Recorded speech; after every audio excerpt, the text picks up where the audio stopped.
All right, there it is. G'day, guys. Hello, greetings, salutations, welcome, one and all. My name is Michael, and I am the Dead Aussie Gamer. And joining me today in the HeroForge builder is none other than the infamous, the amazing, and the dreaded GM himself, Dread.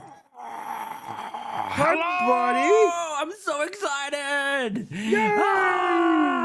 Which is Hi, actually everyone. which is actually a testament, because it's quite amazing that you can be this excited this early in the morning. It's very early for dreads. Dreads usually like to sleep in the morning, but I was up at 6 a.m. today. Yeah. What were you doing at 6 a.m.? Well, we had to get the little one to daycare by 7:30, so we had to get up, get him breakfast, get him all ready to go, and then head out the door by 7. And then we got him at daycare at 7:30. So it was nuts. Cute, adorable. All right. Well, we're here to build a HeroForge mini. Now, for those of you who don't know, right, Dread is the quintessential awesome GM, right? I said it here right now, right? Like, he just is just incredible. But you though. Shh, quiet you. This is my channel. You can't know you, me. This is my channel. So anyway, the thing that I find wonderful about Dread and his particular style is that he, like myself, is very much character heavy GM, loving the idea of embodying and creating characters, so much so that his lovely partner has given him vocal lessons so that he can increase those chops and really build something spectacular. So what we're going to be doing today is we're going to be sitting down with Dread, having a casual chat, talking about himself, his channel, advice on all things role-playing, likely from the audience. If you guys have any questions or anything you would like to ask Dread or myself, please throw it into the chat, starting with the word question, and we will throw that up there. Hi, Peniola! Yeah, we'll get to answering those. In the meantime, we are also going to be building a HeroForge mini for one of Dread's characters. Now, there is a theme going with this season. And that is because there is, of course, a theme, and that is Dread, Quincy, narrator, myself, and Robert Hartley, GM, are all on the same table, running a private Patreon game called Food Fight, which everyone is playing characters who are restaurant entrepreneurs or people in the food industry, and we've already made a couple of them. Have you, Dread, had a chance to see any of the Food Fight miniatures?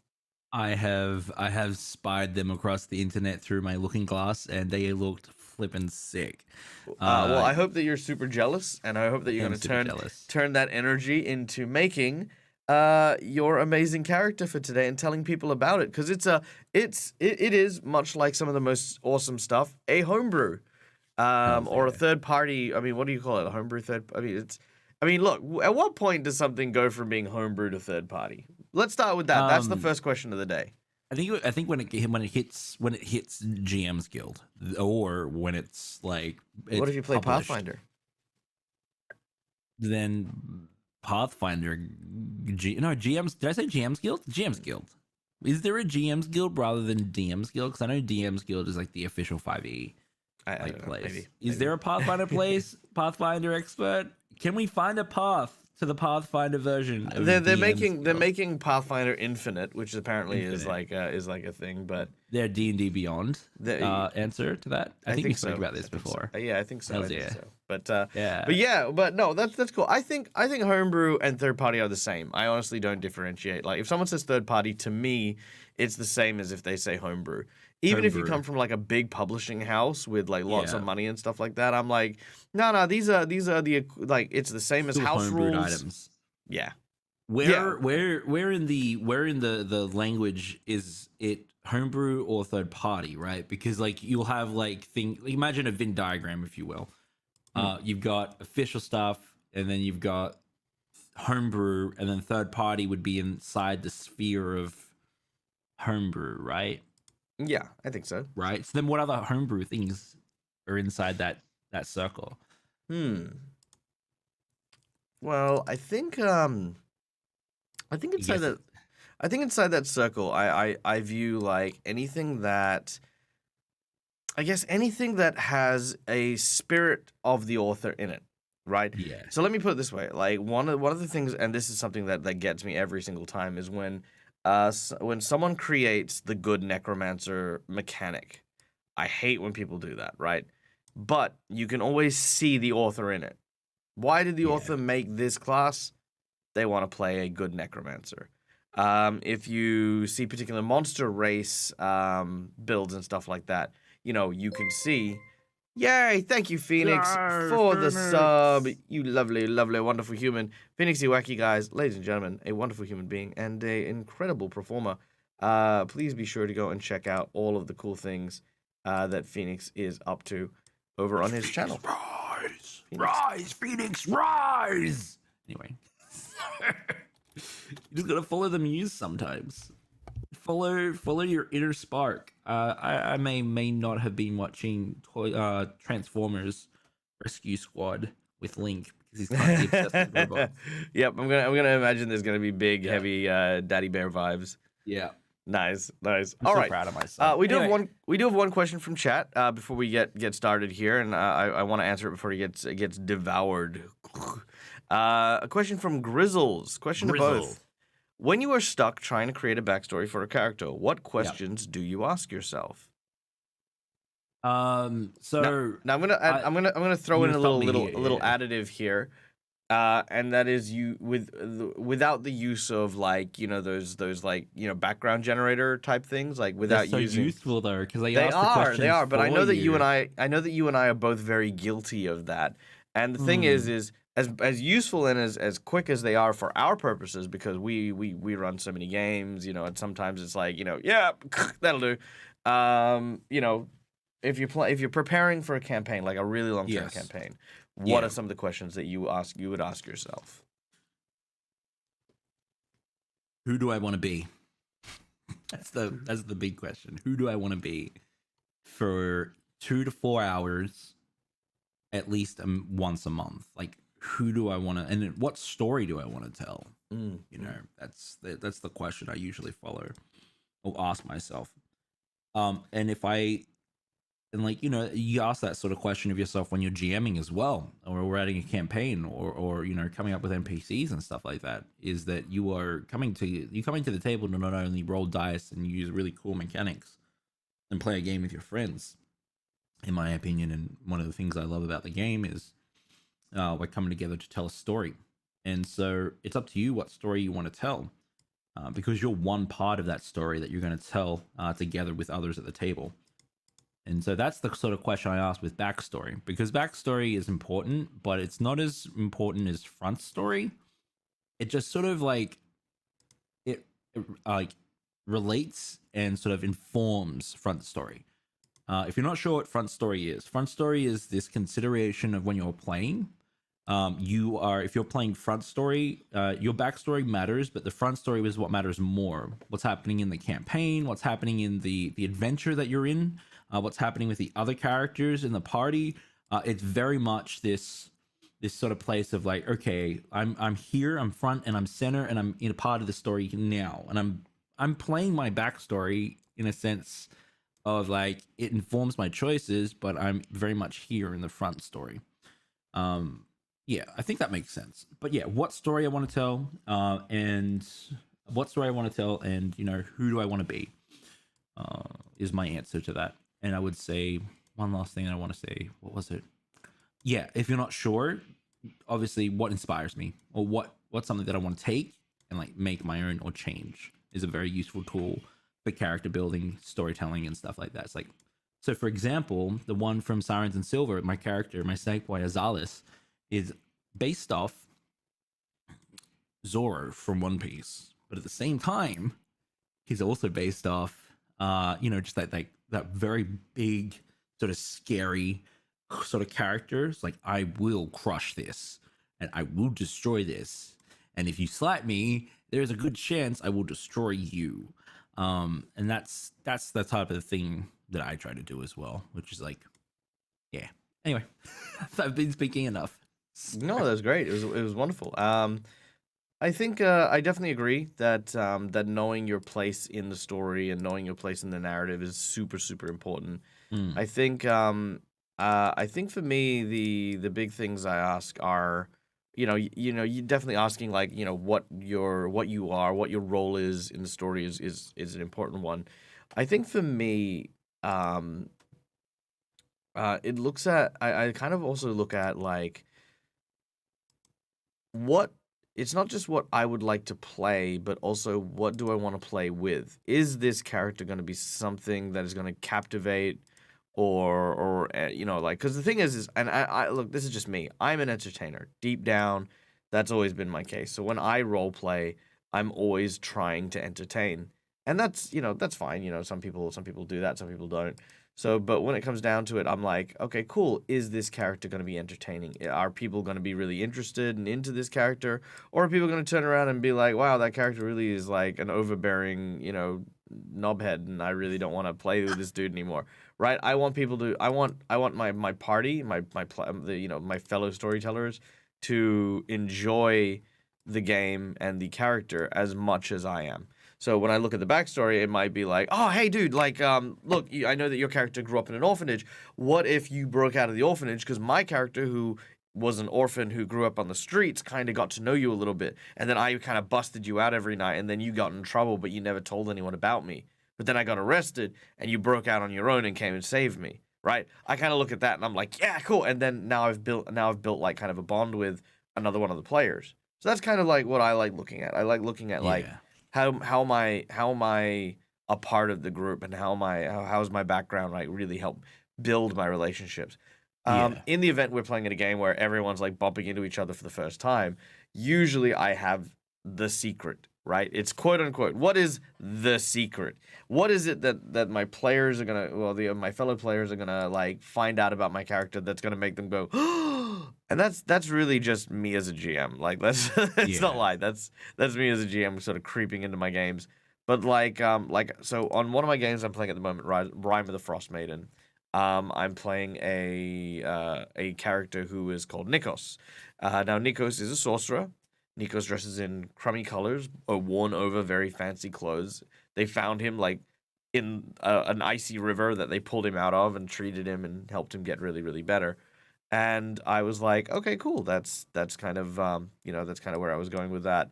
And then later on, they're like, hey, you're wearing a lot of red for and what did you say you were? It's like a wizard.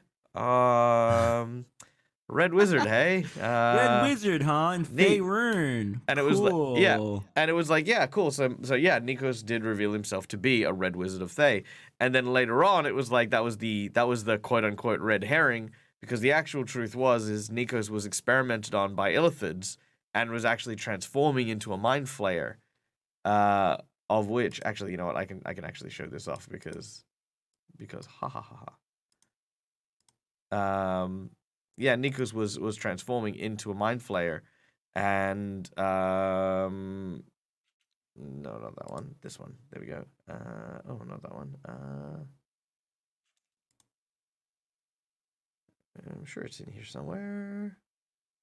Oh, maybe not. What? I've lost it. Damn it. All right, I've lost it. But yeah. Anyway, it was definitely. Oh no, here it is. Aha! It'll definitely be here. There it is. Boom.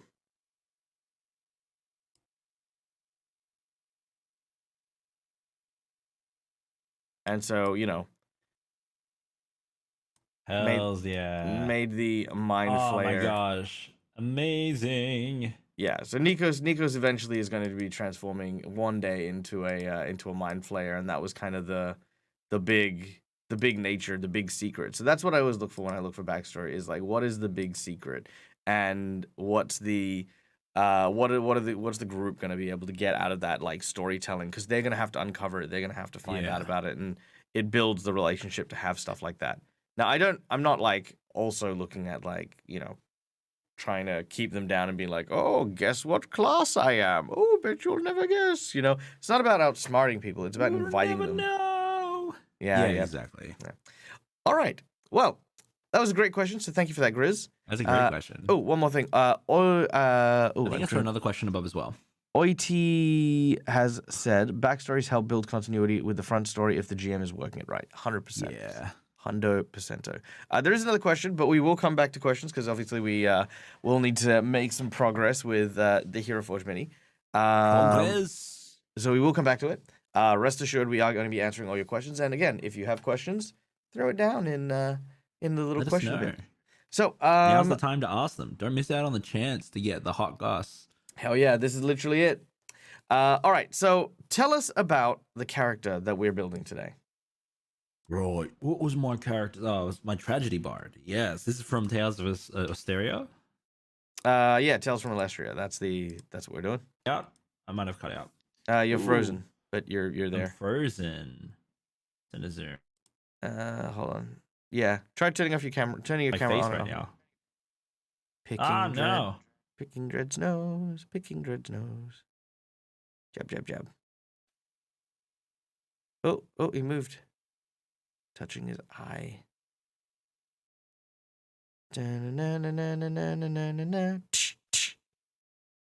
Dun-dun-dun-dun-dun-dun-dun-dun. Tsh, tsh. Oh, there he goes. No. There he is. Hey, look at that beautiful There face. we go. Hey, buddy. Hey, buddy. How you doing? Hey. I'm back. I'm back. I made it. My cursor is inappropriately touching your face. We're building the miniature for the Yes. HeroForge for my tragedy bard. Yes, we are. Yeah. Okay. If you guys don't know, I'm playing in this game as a bard from the new supplement from Darrington Press, which is a Critical Role supplement for Tal'Dorei Reborn. There is this really cool bard subclass called in there called the Tragedy Bard, and like the College of Tragedy, and I'm loving it. I know that Rob isn't impressed by a lot of the things, but I'm finding it very flavorful and fun. So not to bang on Rob a little bit. I think Rob is very particular when it comes to mechanics and the rules, and I don't fault him for it. I know that I'm in one of the games that I'm playing with him as well. I'm playing a monk with a third party / homebrew monk archetype, and we sat down and we reworked it because Rob was like, no, this is I hate it, and it was one of the well, he didn't say he hated it. It was he actually really liked it, which is why he helped rework it. But it was one of the ones that we did for Fool's Gold, and I'm like, ooh, if Fool's Gold doesn't impress you, I mean, nothing will. I will say, like, I'm also reading through Ouroboros, which is from War Chief Gaming. They released their stuff too, and it's got some stuff in there that I find questionable that I want to change and edit as well. Especially since like Wizards of the Coast are changing their approach to the game, especially when it comes to races.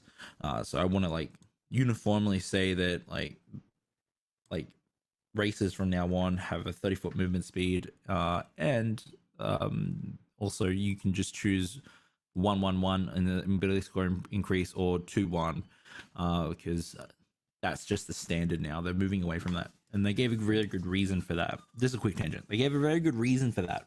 Their reason was that they didn't want to make people sort of like focus choose on races for certain classes and races. Thank you so much for the sub. I'm gonna release my undead heart, my undying love.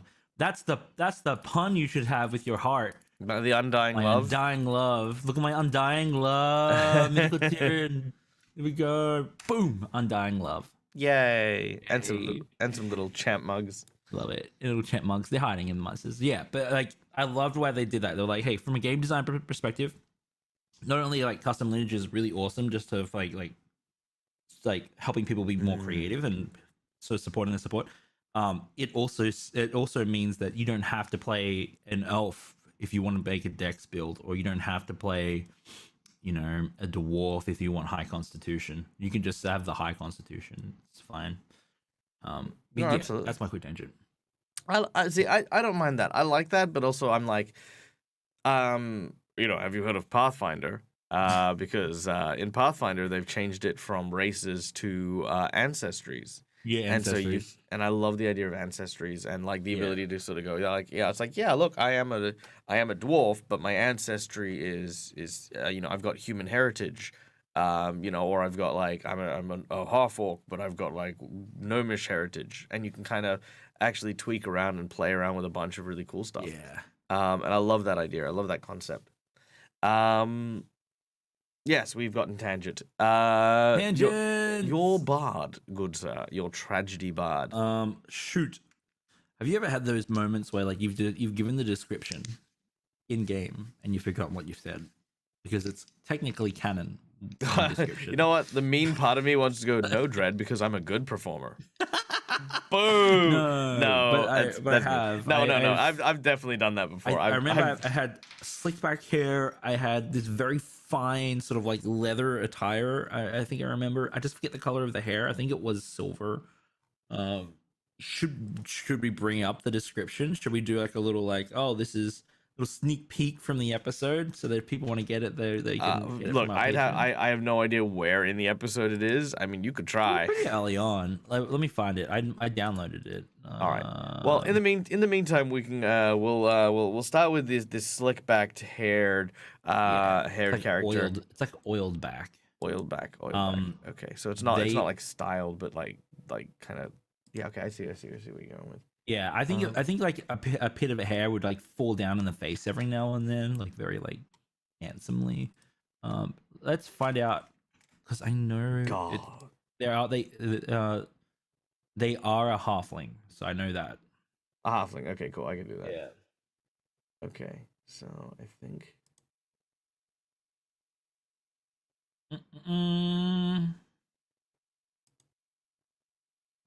Bob and Kettle Whistle. Stout Halfling, Bard College of Tragedy, level 4. All right, let me find this episode. Hey, Aftermath UK coming in. What's up? Yo, Aftermath KKKKKKK. How are you? What's up? Welcome in. Hype chat. Oh, look at all those llamas. Jesus Christ, guys. Look, we're not Rob, okay? We just, it's a very violent way to enter, okay? Chill, calm. We love you guys, okay? We love you. Jeez. Well, you don't have to beat it out of us. Welcome in, guys. My name's Michael. I'm the Dead Aussie Gamer. Joining me is this guy. He's the dreaded GM. Look at him. Look at his handsome face. And we're making a HeroForge mini based on one of the characters that we are playing on our Patreon exclusive game. It is a tragedy bard. It is a halfling, and we're trying to remember what the description of the character was based on the series, which is cute and adorable. Let me give a quick shout out now, guys. If you haven't checked out Aftermath UK, Aftermath is a wonderful member of the community that we have had the absolute best time getting to know over the last few years. Performing wonderfully on their channel, running a series of fun and amazing games. Over on there. Wolver Connie has also joined in. Hi, Connie! Hi, Connie! Oh, I love you, Connie. We'll get to that. But yes, Aftermath UK also features with a bunch of other notable members of the community, such as the Fancy Unicorn, and they play games together. And go check them out as well. Now, Wolver Connie is a wonderful human being, an absolutely boss streamer. Please go check her out.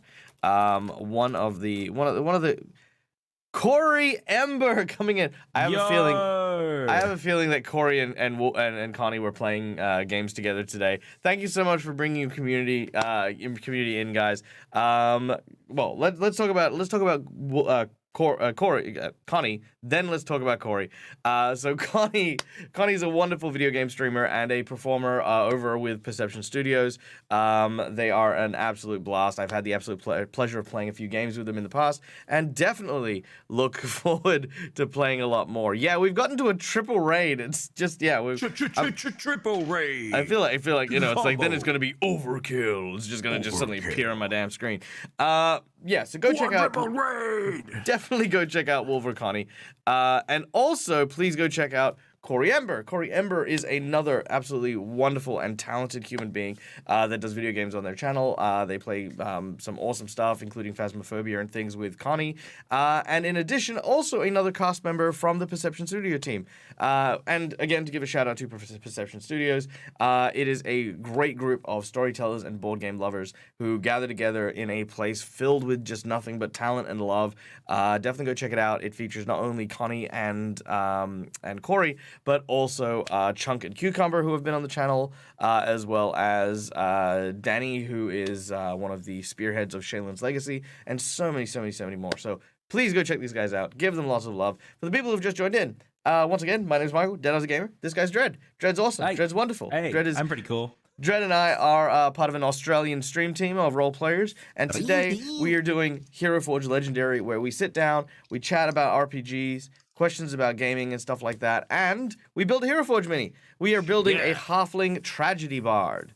Tragedy Bard. So if you guys have any questions, please start the word question and then write it in chat. I am gathering them up as we go. I do apologize in case I haven't answered anyone's questions yet. Just for security's sake, throw it again in chat. I know Hellhound, you had one earlier on, so if you could throw that in there, then that'd be great. But yeah, throw in all the questions, and we'll answer them as we're going through. All right. I found it. I'm gonna see if I can listen to it. You found it? Let's do it. Okay. Dread is currently listening to his own performance, so that he can tell us what he looks like. This game was so much fun, guys. Like, where is it?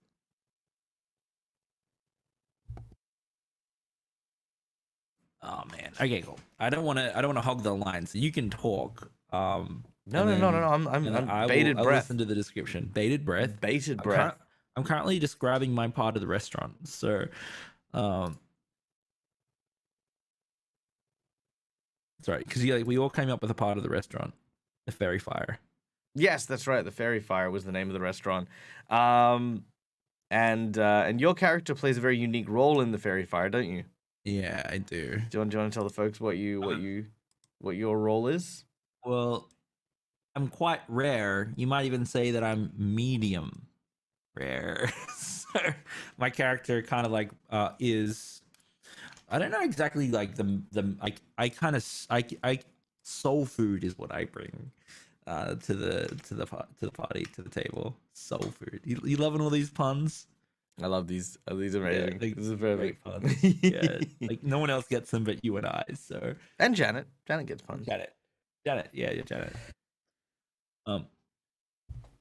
The players in this game, Creative Garden, are Quincy from Quincy's Tavern, your narrator from Your Favorite Narrator, Dread, of course, Robert Hartley, GM, and I think that's it.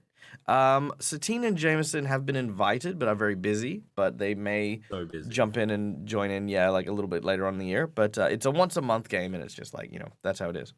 Have we found it? We found the thing? I keep skipping around, so I'm gonna stop skipping around and just gonna wait for it to come up. Okay, waiting for it to organically. Quincy's currently role playing. Quincy's amazing. I love Quincy. Okay. Quincy's awesome. All right, let's go to another question. Yes, please, Hellhound. Do copy and paste your question, and we'll answer it post haste because it got swept away. No worries, Tasriel. Thank you for the bits earlier on. Phantom has been fed. He is happy, and it is all thanks to you. So yay. Question from Hellhound: how do you handle new character lockup when you have freedom to make a character for a campaign, but your mind is just static? That's a good question. I think for the start of that, my answer to that is sometimes the burden of choice is what gums you up.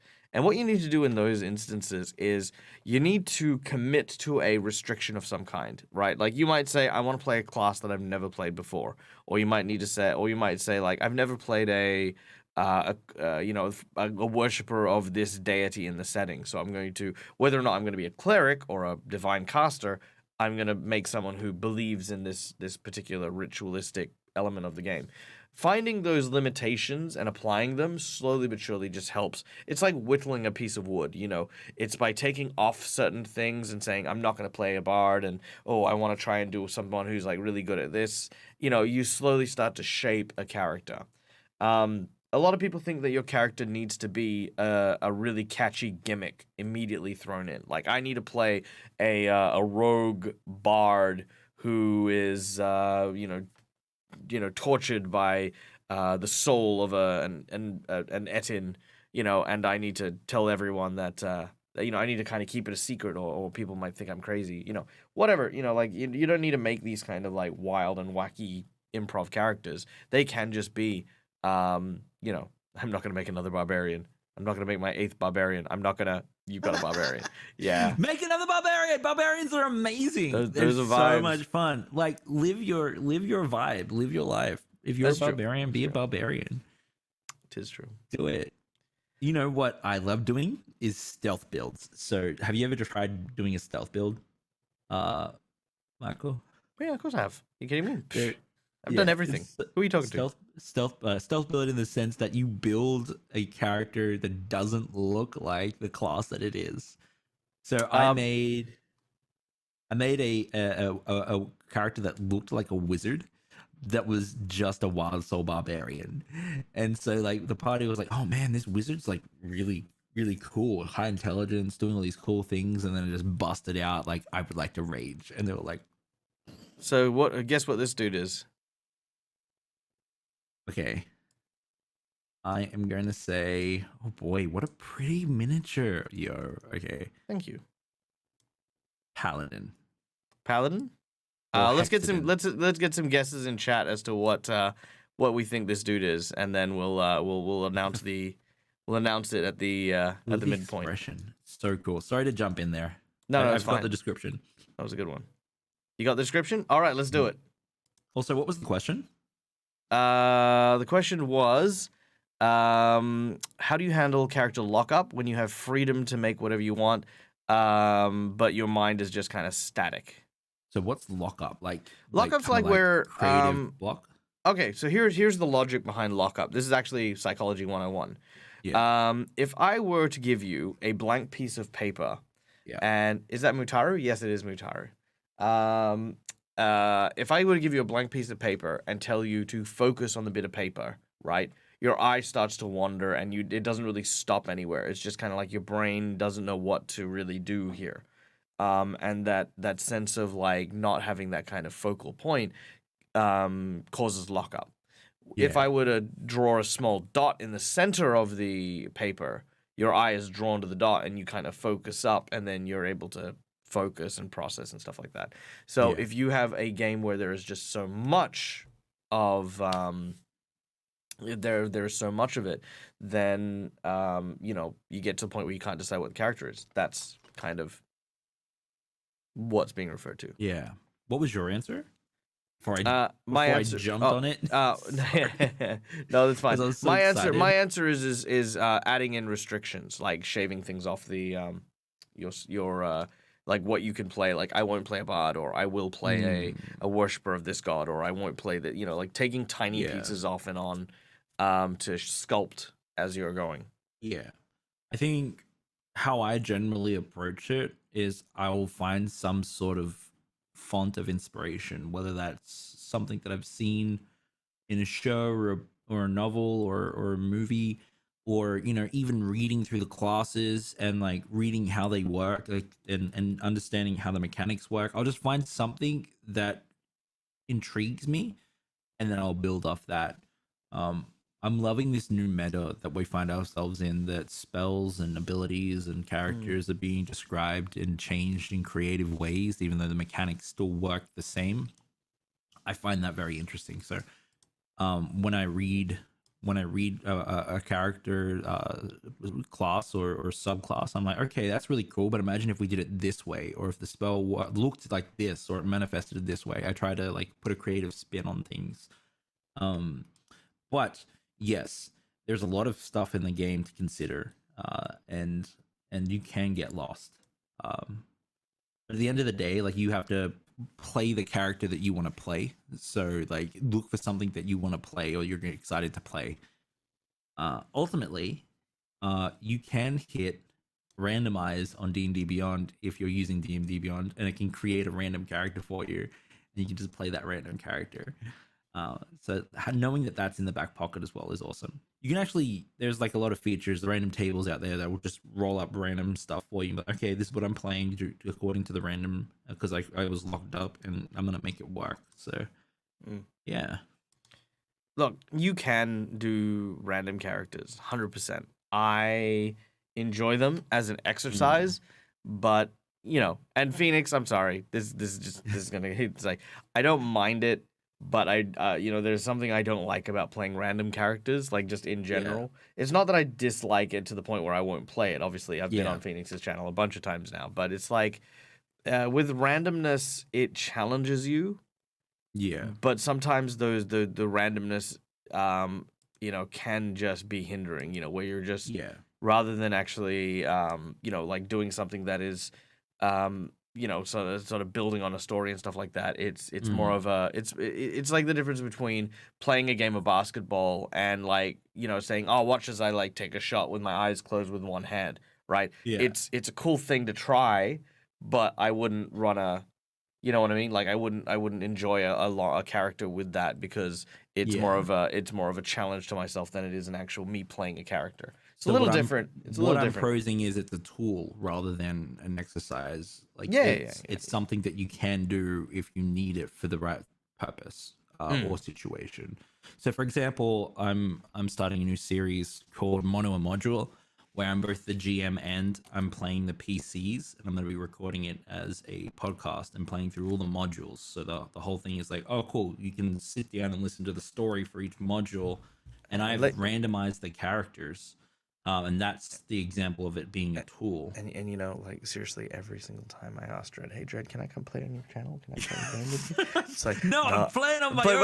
I'm playing by myself, mother. I'm playing. I swear. By myself. Like seriously, look, you know, like if you don't like me, you can just tell me, right? No, like, I do. I love you. It's like that's that no, it's a really project. Yeah, it's a really cool idea. It's a really cool idea, and I know Rob also does Twitch Tales, which has a very similar vibe. And now I'm like, maybe I should be doing like a solo something. Yeah, man. You know, but I don't know. I've always felt really weird like coming on stream and like playing by myself.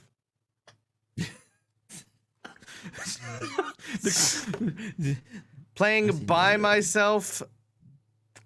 Gross, guys. Amazing.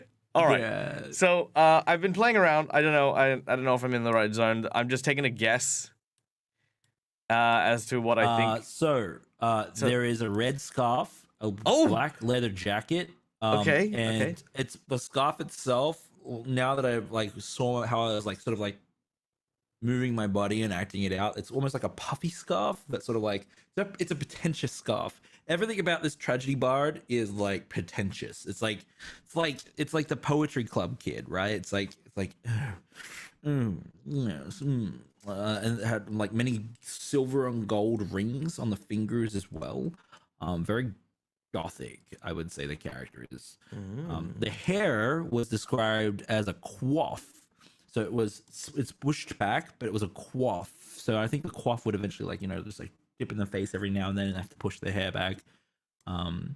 Yeah. Okay.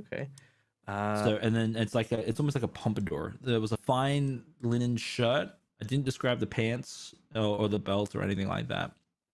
I did say the nose. They had sharp features, except for the nose. I said the nose was bulbous. It was a halfling nose. Yeah, there we go.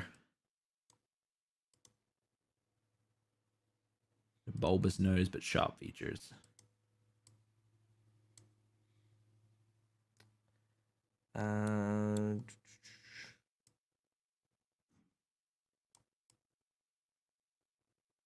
Jeez, what a tosser. You can tell, right? It's like it's very pretentious. The character is like, oh yeah. I remember embodying that too. I got a little bit of I got a little bit of vibes from IT Crowd almost. Not fully, like more serious than this character, the Koth character from IT Crowd. Oh, I know what you're talking about. I know Yeah, who you're but talking more about. serious. Like that was like silly. Yeah, Richmond. Yeah, so Mm. a little bit like Richmond, like the way Richmond sort of moves and like acts.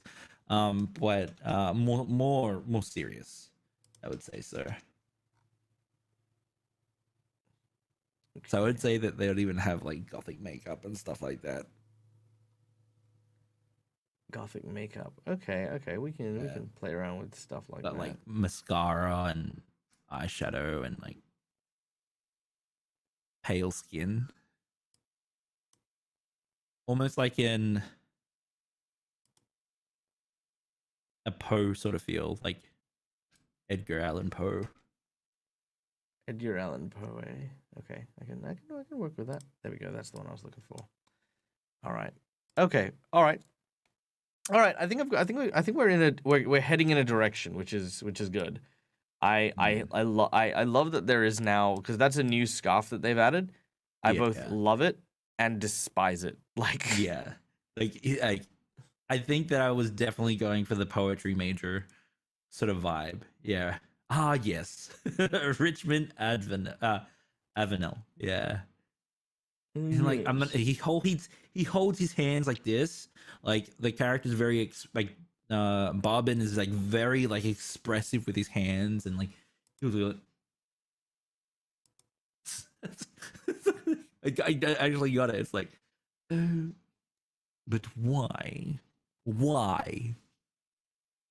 I love that when the character first appeared in the Yeah. show, he ended up like chasing out one of the Uh, only like yeah, one of patrons. our patrons. Because they didn't understand us. They were like they were basic. They're like, get out of here. You want a hot dog with chips and ketchup? Why? It's not Oh, that's right. No, he food. wanted a burger. Wanted a burger. I was like, no. Yuck. Yuck. We Yuck to cook all of real this. You just food gestured at here. me. This is an art gallery. This is an experience. Yeah. No, I love it. I love it because it's Yeah. almost as if you could attribute a lot of what of the problems that the restaurant was having directly to uh yeah, to your character and stuff. Yeah. All right. Let's head back and check out some more questions here before we fall too far behind. Question from Mythical Turian. So the College of Tragedy comes from the new Tal'Dorei book. Tal'Dorei book. Yes, yes, it does. Yes. Yep. It's awesome. Let's I fell in see. love with it straight away. I understood. Like totally got where Rob was coming from with like not liking certain things, because Mhm. it does have some stuff in there that sort of punishes the player character and the party, because it's meant to prose like tragedy. But at the same time, I chose it for that flavor win. And I wouldn't mind changing stuff as well. But there's one ability in it, if you have seen it, that's really cool, which is like turning tragedies into like drawing inspiration from it. So one of the really cool abilities is if someone ever rolls a natural one at the table, I regain a usage of my bardic inspiration, which is so cool because I was getting back bardic inspiration, and it was kind of like it turned the natural one into a celebration, which I found very very cool. I know that Dag doesn't. I don't think you do botches. I think a lot of people don't do botches these days. I do Um, botches.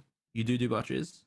I I haven't do. seen you do botches. Do you Well, confirm them it depends. It depends on the on the mood. table? No, it depends on the mood and the situation, right? Like I Yeah, don't. Let's talk fumbles then, because that's what I fumbles. call them. I call them fumbles. Yeah, Right. I think that they have a very strong place in a role playing game. I think that there is definitely something to be said about a good session where you know, things just haven't gone right and something has just gone awry and there's nothing you can do about it. Um, I don't think fumbles should be a feature of every single action that you take that you fumble with. And there will definitely be some times where your fumbles will will lean slightly to your advantage, right? Like, yeah, sure, you throw your axe over there, but now it's within range of the guy who's unarmed, and they can pick it up and use it. So it's a fumble for you, but it's not necessarily a fumble for the scenario or for the situation.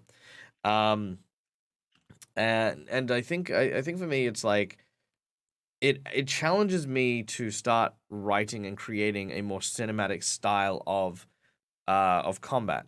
If you just do combat as in I hit things, I do this, I do that, it's Yeah. for me that's I mean, if I'm in a private game, right? Understand that I treat things very differently to if I'm in like a public game. If I'm in a public game, right? Like if I'm in like one of the celebrity games, like going to Gen Con or going to like, Gary Con or whatever, and somebody at the table turns around and says, I hit it with my sword, nothing is more disappointing to me, right? Like nothing disappoints me more than when I'm like, oh, like that's it. You hit it with your sword and you roll some dice. Like, come on. Like, I love Rob, for example, and Dread because they describe very, very vividly what happens.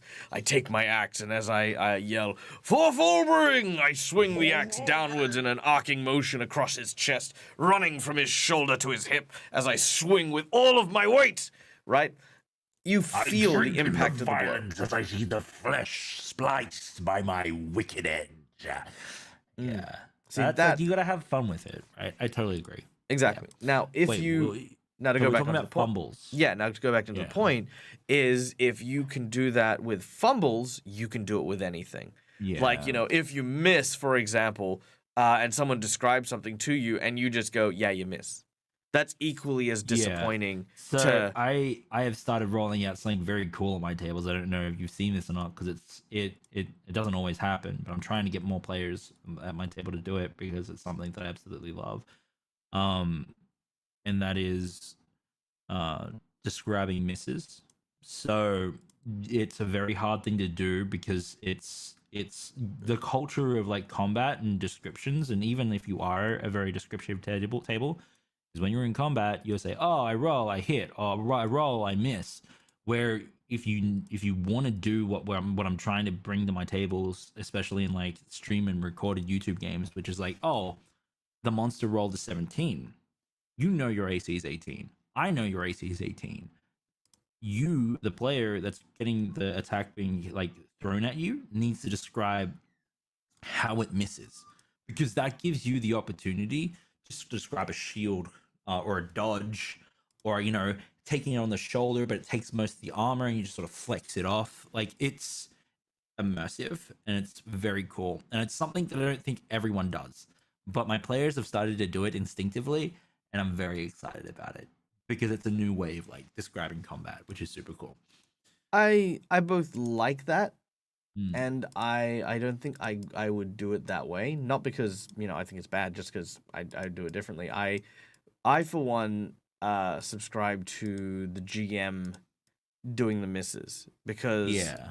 I don't know. No matter who you are, in my mind, I'm like having to describe your failure is and can be very No, confronting. You know what I mean?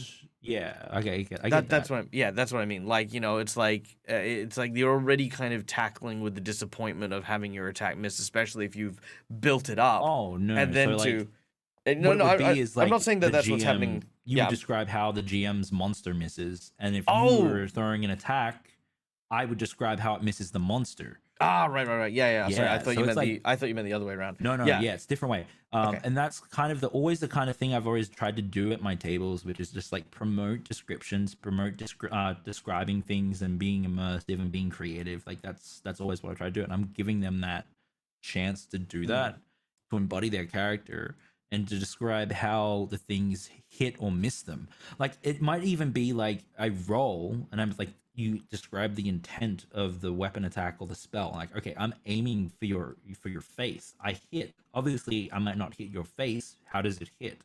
And that sort of like builds that sort of like descriptive communication to a new level. It's very new, and I'm very excited about it. And we're still kind of developing it over on our channel. That's really Because cool. it's like the whole thing is like it's a communication. It's a conversation. You guys are having a conversation. Absolutely. Cool. And I mean I agree with that. I think Look at him. yeah, I think that's really My awesome. boy. I My boy. I definitely think I'm yeah, yeah, I think I'm definitely of the mindset that that players should be able to describe their actions, and if they can't, that's fine. And Mm, then I think you've definitely seen me do this like a bunch of times. I will usually step in with a little bit extra if yeah. that player is struggling, because you can't expect that all players are going to be Oh, like 100%. wordsmiths and stuff like that. Yeah. No, totally agree. But I love playing in games. I love being in games where that's the norm. The norm is Yeah. to do that sort of thing. At the end of the day, Um, as a GM, all you can do is give them the opportunity to do so. But it's mm, also your sort of role to help them on that journey, right? So, like, that's always been the case at our tables. And our players that are usually new to my tables are surprised by it when I'm like, hey, what does that look like? Like, I'll ask that question quite a lot, especially with people that aren't used to playing those sort of games. It's like you'll sit down, you'll play with people, and they're like, okay, I do this thing. What happens, GM? When it's like, well, you do the thing, but I want to hear what it looks like. And then they find that sort of like they discover that they can be creative with that sort of stuff, and it's infectious because then other people are also doing creative descriptions and stuff like that, and it's just a blast. I love it. oh yeah, absolutely. All right. I have to turn off that Streamlabs donation thing because we, as Dredd knows and as most of your community knows, we have already hit our VLDL studio goal. So my face is going to be on the VLDL studio. Yeah, Thanks take that, to our Rob. lovely community, we are going to go and we're going to be doing a stream probably on Sunday, depending on timings and stuff like that, to decide some ideas for like how we're going to troll Rob. Hells Um, yeah. and it's going to be a lot of fun. It's going to be amazing. So stay tuned and look out for that. For those of you who don't know, Viva La Dirt League, the company that Rob works for, and the studio, they are building a studio to produce their new content. And we paid, should I say, for a mural to be made for me that will have my face annoying Rob. And that's going to be just. Joe, why do we do it? I think just to bug Rob, and it's just going to be a lot of fun. Hells yeah. But yeah. So if you wish to donate to the channel, of course, donate to the channel, please. I mean, like, come on. But don't feel obliged to for that particular role because yes, we've hit that goal. All right. Goblets and Warlocks, what am I watching? Well, what are you watching is two wonderfully amazing and talented storytellers, myself and the dreaded GM, Oh, making gosh. a HeroForge character based on a character that he is currently playing in a series called Food Fight, which is a Patreon exclusive series set in my homebrew world of Olestria.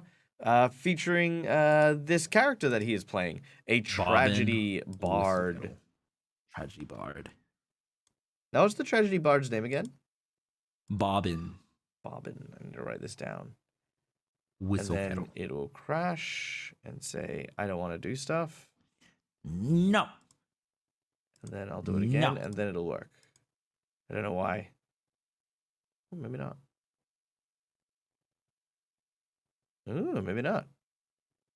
Oh, fine. Struggle. See if I care. I'm going to save that, though, because that has me worried. There we go. Fine. I'll do it this way. You can't stop me. You can't stop me. All right, maybe you can.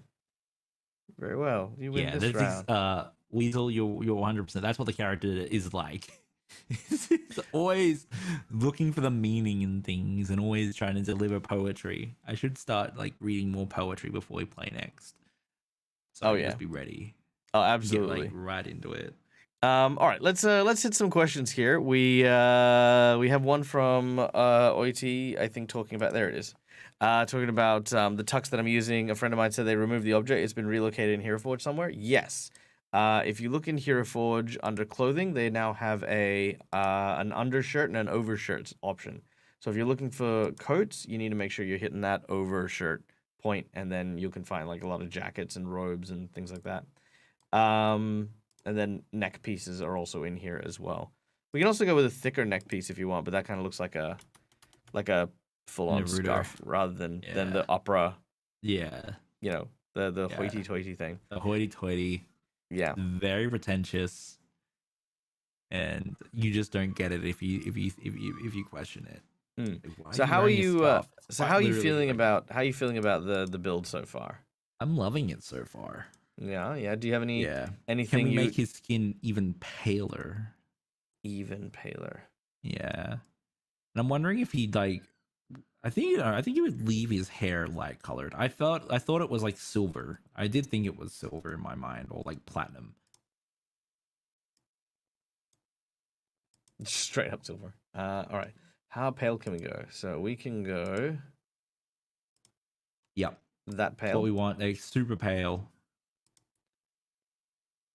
All right. Black fingernails for sure, I would say. All right. As for silver, Yep. Perfect. all right, and we can work on makeup and stuff like that as well as we explore. Let's see. Do we have any other questions from our chat? Again, please feel free to ask questions about not only the HeroForge build, also not including the like anything roleplay. It doesn't have to include the HeroForge Yeah. stuff. All the things. It doesn't even have to be a roleplay or HeroForge. You could just ask us questions Yeah, about it's true. anything. It's true. We like my talking. What's our favorite beverages? That's a good question. Do we have a favorite color? My favorite beverage is a hot chocolate I make. I'm all about coffee. Yeah. I love coffee. It Coffee's- it calms me down. Makes me feel awesome. Weasel Queen already the full 5,000, or is it including your buffer? No, we got the full 5,000. Now I'm saving up for a trip to New Zealand so that I can be there when they unveil it at some point. Mythical Turian, did you choose the picture that will be used for the portrait yet, or will you get a photo shoot done? It'll be done. Well, once I have more details on what they're looking for, because they might be doing an art rendition or they might be doing a photo. I mean, it's hard to say. So once we have some guidelines from there, we'll know for certain. But I'm going to be doing a stream on Sunday, maybe, hopefully Sunday, to get some ideas onto what it's going to be. HeroForge is not loading today. Oh no. Well, mine's working, thankfully. This guy definitely had a mental breakdown when he didn't get the lead role. Very true. They didn't get him. He They needs a- didn't. They're like, he they needs a just skull have in his no hand. taste. They have no taste. Yeah, I see a skull for sure. I definitely feel like that needs to be his catchphrase. You have no taste. You have no taste. I like that a lot, actually. Question for HeroForge: is there a way to add a crest to the clothes? Not yet, but that is coming. I like how the uniforms have crests. Yeah. So that is an option that is coming. It is not here yet. Questions: do you think that there are more doors or wheels in the world? Wheels. Definitely wheels. Because for every house you've got like a bunch of doors, but like definitely question. wheels, because there are way more like wheels. Like there are people who have cars that don't even I mean, drive those cars. Buildings. But then again, buildings every have car more has no. doors. It has to be doors because every car has at least 4 doors, which count for the amount of wheels that they have. Right. So it has to be doors. But it said they said houses, right? Or did they just say doors? No, in just general? doors. Yeah. And then more Oh, doors. okay, or wheels. yeah. Has I to mean, be doors has to be then. doors. Yeah, has to Yeah. be doors. Can't be anything else. Yeah. And if anyone Lock it tells me in. otherwise, is a liar. Lock it in. Yeah, I mean, unless they count Don't even like need to phone a cogs friend. as wheels. I don't count cogs as wheels though. I mean, wheels are spherical. Not spherical. Circular. I knew that. Wheels aren't spherical. We don't live in like cyberpunk. All right. What are your favorite foods? Ooh, steak. I do like a good steak. Steak. If not steak, ribs. It is tough. I actually, a steak, but like a very particular steak. Like a good steak. I have Or your very steak. I have very particular tastes. The Korean barbecue is currently at the top of my list of what places that I'd want to go. But that's just like steak. I Just dislike cut up into Korean smaller barbecue. plates. Really?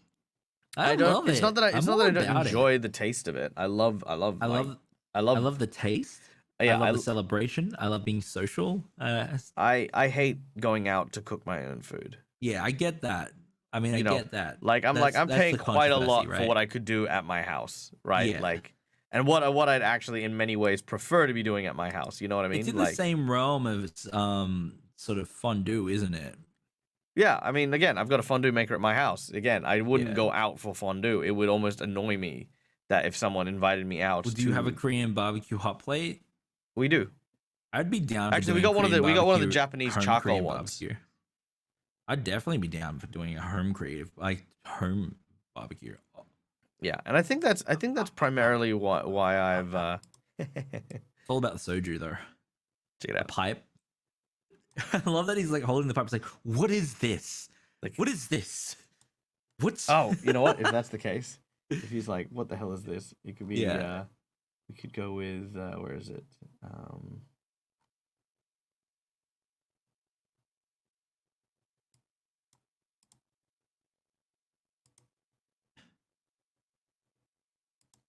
What are these Christmas cookies?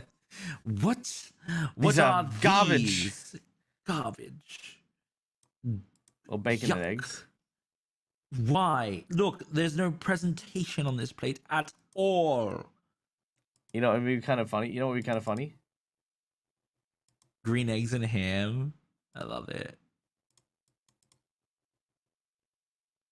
That would be kind of funny.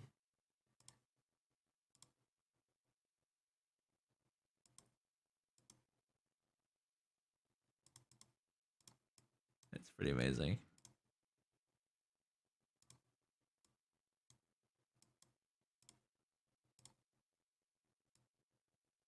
Yeah, that's kind of funny. I like that. I mean, for now, anyway. What do you think about having a plate? I'm not sure.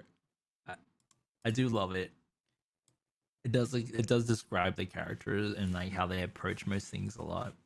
Is the green eggs and ham actually? Is the ham green as well? Let's go like green. I think the green eggs and hams is green.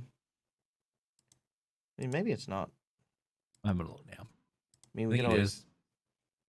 Yeah, it is. It is? Yeah. Yeah, Okay. it's all green. What is this? It's pretty great. The actual hell. Just the. It's like. He turns around and he just yells at Quincy's There's character. Like, yeah. what is this? This is over It's selling seasoned. right now. It's selling right now. This is what's selling. We need to make money so the fairy fire is successful. Yes, yes. I call it eau decay.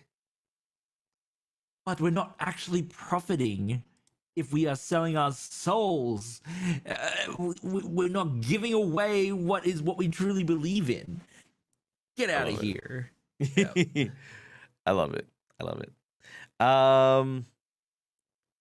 Let's see. Doorknobs are considered a wheel and a mechanism, so doorknobs are wheels. I mean, if doorknobs were considered to be wheels, then maybe. Did Phantom ever land on Dread's head?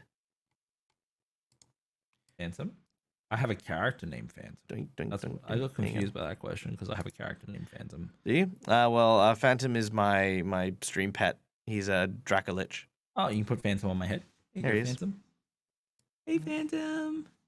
He's a good boy. Eee. Have some brains. Oh, you're dancing.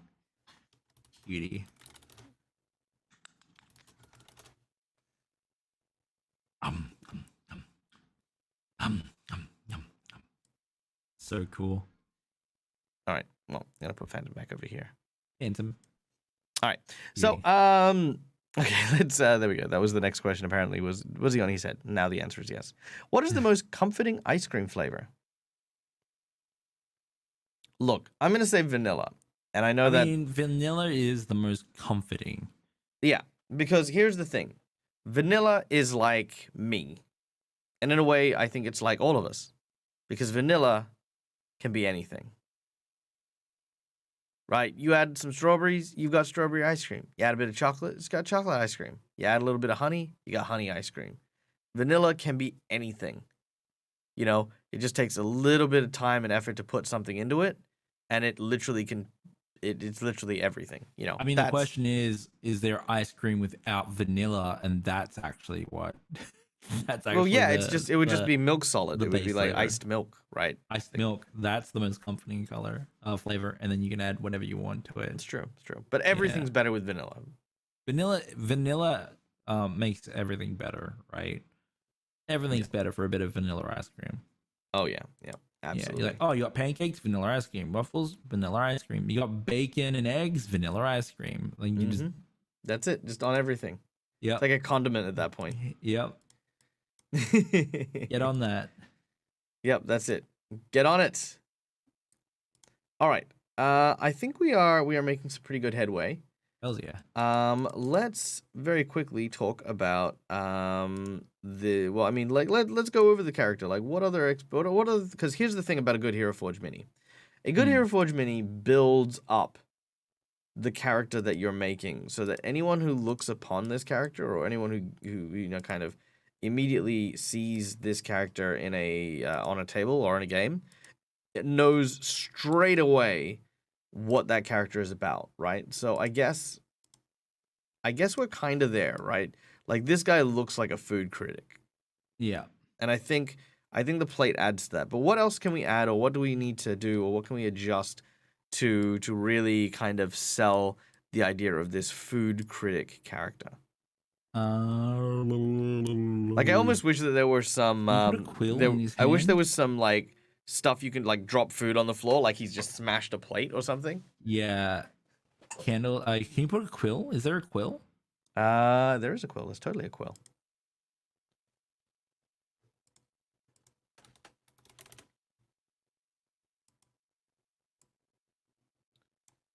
There we go. It would definitely be a raven's feather. That'd be cool. So pretentious. It's just like he's just like, yeah. Everyone just doesn't have doesn't understand taste. They think they do. They've been raised to think that they do, but they don't, and it's my duty to inform them what proper taste is. Oh, I kind of almost want to do this dude on a table. On a table? Yeah, like so Like one of the standing things on a table? Yeah, one of the things I can do, right? So this is a really good trick for HeroForge. Mm. So I've saved this character, very important to save the character. Is you can now go into the community section if you are access to the beta and stuff. And what you can do is you can type in keywords and you can find people, find things that are associated with the keywords. So what we can do here is we can import the pose of him writing. Oh, yeah. Or what we could do is He looks too happy there. well, we can adjust. We can adjust. Let's see. Where's Robert's character? I feel like Here we this go. character rarely smiles.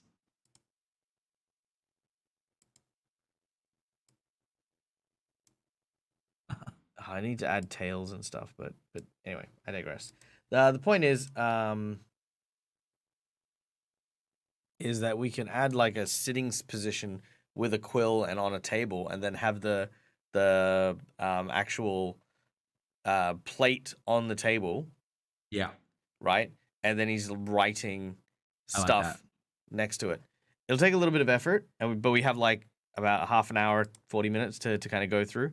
So while I go into overdrive, you're going to be in charge of the Q&A. Ooh, okay. All right. So next question Dreaded here. GM for questions, and I'll be able to see the highlights pop up. Yep, there you go. At Dreaded GM, and then yeah, we'll do that. Also, thank you for the follow, Dark Dungeons and Dices. That's freaking awesome. That's it. In case you didn't know, the only thing I love more than RPGs is Marvel, and the one thing I love about it more than anything else is just the alliteration. I love Thank you. alliteration. Love alliteration. Dark Alliterate the Dungeons and world. Dices. Beautiful. You know, Alright. yeah, Lincoln's name's alliterated. Oh, it is. Yeah, I just never Yeah. thought about it. Question. Made I've sure probably they got a asked. superhero name. I've probably asked some iteration of this far too many times, but what makes you happy when visually designing characters? Aspects to you add, avenues you approach for the design, things like that.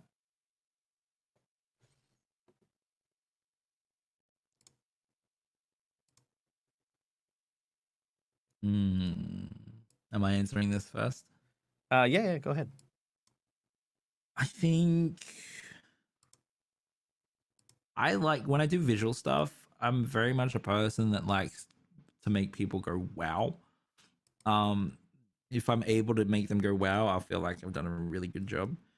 Most of the time, when it comes to character design, I try to pick out a focal point, and I try to make that focal point kind of like very, very easy to imagine. I build off there. So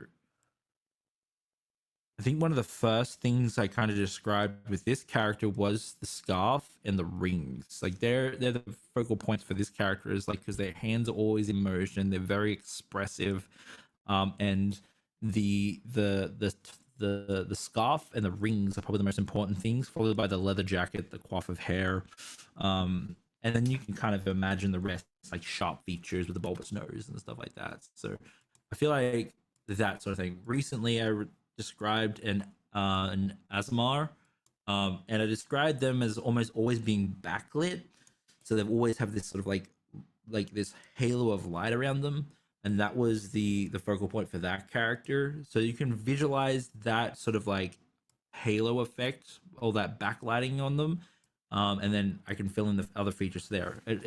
It helps with like remembering the focal point of each character that you design because you're like, okay, this character has this focal point. It's kind of like Dag with his awesome red shirt. You know, it's like Dag's red shirt is like one of Dag's focal points, and then you can build out from there. It gives you something that you can grab easily, and it's something that the audience can grab easily as well. Um, so it's also it's a very good technique to be like, okay, like me, my dreads are probably my focal point. You think, oh, dreads followed by facial hair, and then now color dreads as well, which is like a part of the new look. So the new and improved dread. But yeah, focal points, very very useful, very interesting, very awesome. Especially if you're like a GM that needs to jump between characters and characters. Like, okay, this is the focal point. I remember that focal point. I can jump right back into the character. Mm. Dag, Yes. what is your answer to the question? Oh, my answer? Good question. I think as far as design elements go, the thing that makes me happiest, I think, is I guess something where my players and my GM like remember what I have. Like if they can imagine it vividly, I count that as a success. Mm. You know, like it's one thing to sort of say I am, Balthazar and I am amazingly talented at blah blah blah blah blah or whatever, right? And it's another thing to sort of say I have, like I appear as a lofty stranger in the woods. But if my players turn around and like they're the ones who are like, hey, didn't Balthazar have like a cat? And if we've completely forgotten about the cat, I feel like I've let that down, by adding that as a design choice that people have forgotten or people Yeah. have just like not included into the description. So everything there needs to be something that communicates that vibe, that communicates like, yeah, this is, something memorable. This is something interesting. Hell yeah. Yeah, that's Um. my So, uh, Mythical has a question. I'm gonna ask in a second, but Weasel also said, "So that's why you're called Dreaded GM." I thought it was that people dreaded you for some reason. I think that's the joke, right? Like, I'm not dreadful. I'm actually quite really nice, but at the same time, I can be a little bit dreadful when I'm a GM. But at the same time, the joke is there's a pun there, and I love that so much. So yeah, the dreaded GM is the bit is the brand. It's a lot of fun. I actually love. I'm hoping one. I know like the big part of me wants to make when people hear the word dread or where they get a sense of dread, they're reminded of like wholesomeness instead of like fear or worry. Anyway, Mythical Tyrion says, what are your favorite recipes to prepare? What do you like to do when you're feeling really low? There's two questions there. So we'll go with the favorite recipes to prepare. What are your favorite recipes to prepare, Jag? Ooh, that is a loaded question. Come back to me on that one. Okay. Boy, oh boy, it depends. Like, because you got to enjoy the process of cooking, right? So that's the question there. Like, what do you enjoy cooking? What do you enjoy preparing? Um, Something that I'm proud to put down on the table. You know, I've started making lasagna. And I guess that's the sort of recipe that I like to prepare. It's a very like a vegetarian one. So I make a homemade lasagna, and and it's really great to make because I get enjoyment from eating it, but I also get enjoyment from seeing my beautiful wife and my beautiful son eating it as well and enjoying it. So I would say that would probably be my favorite because I'm bringing them something that they thoroughly enjoy eating, and that sort of like I get that satisfaction of seeing that I've done well for them. I would say that my favorite meal to prepare for myself would probably be steak and I love meat. I'm a meat eater. I've always been a meat eater, and I don't think that's gonna change. I've given a lot of thought to like the vegetarian and vegan side of things, and I just enjoy meat. Um, Even though I'm surrounded by vegans and vegetarians who are not pushy at all, and it would be very easy to become a non meat eater. Um, anyway, what about you, Dag? I definitely. Okay, so here's the thing. Cooking makes me happy because I get to make something for people I love, right? Mm, And the thing is I don't have too many opportunities where I do get to cook because, between my channel and between all the stuff I do, it's just one of those things that never really, that kind of falls to the wayside. So I always get very sad that I don't actually have much in the way of like, like stuff that I cook on the regular. That being said, when I do put in the effort, when I do have the time to, there are just some meals that I make that are just, like next level. Like I grew up like loving Heston Blumenthal, and the fantastic feasts he could do that challenge, like just the reality of what food is. Like not just, like, oh, this is taste delicious, but also like, well, actually, no, not only does it taste delicious, but, in addition, it's there's an element of theater and an element of magic that becomes a part of the food as well. So I've always been captivated by making stuff like that. So like stuff that I've made, for example, I made a dinner for some of the kids at the youth center.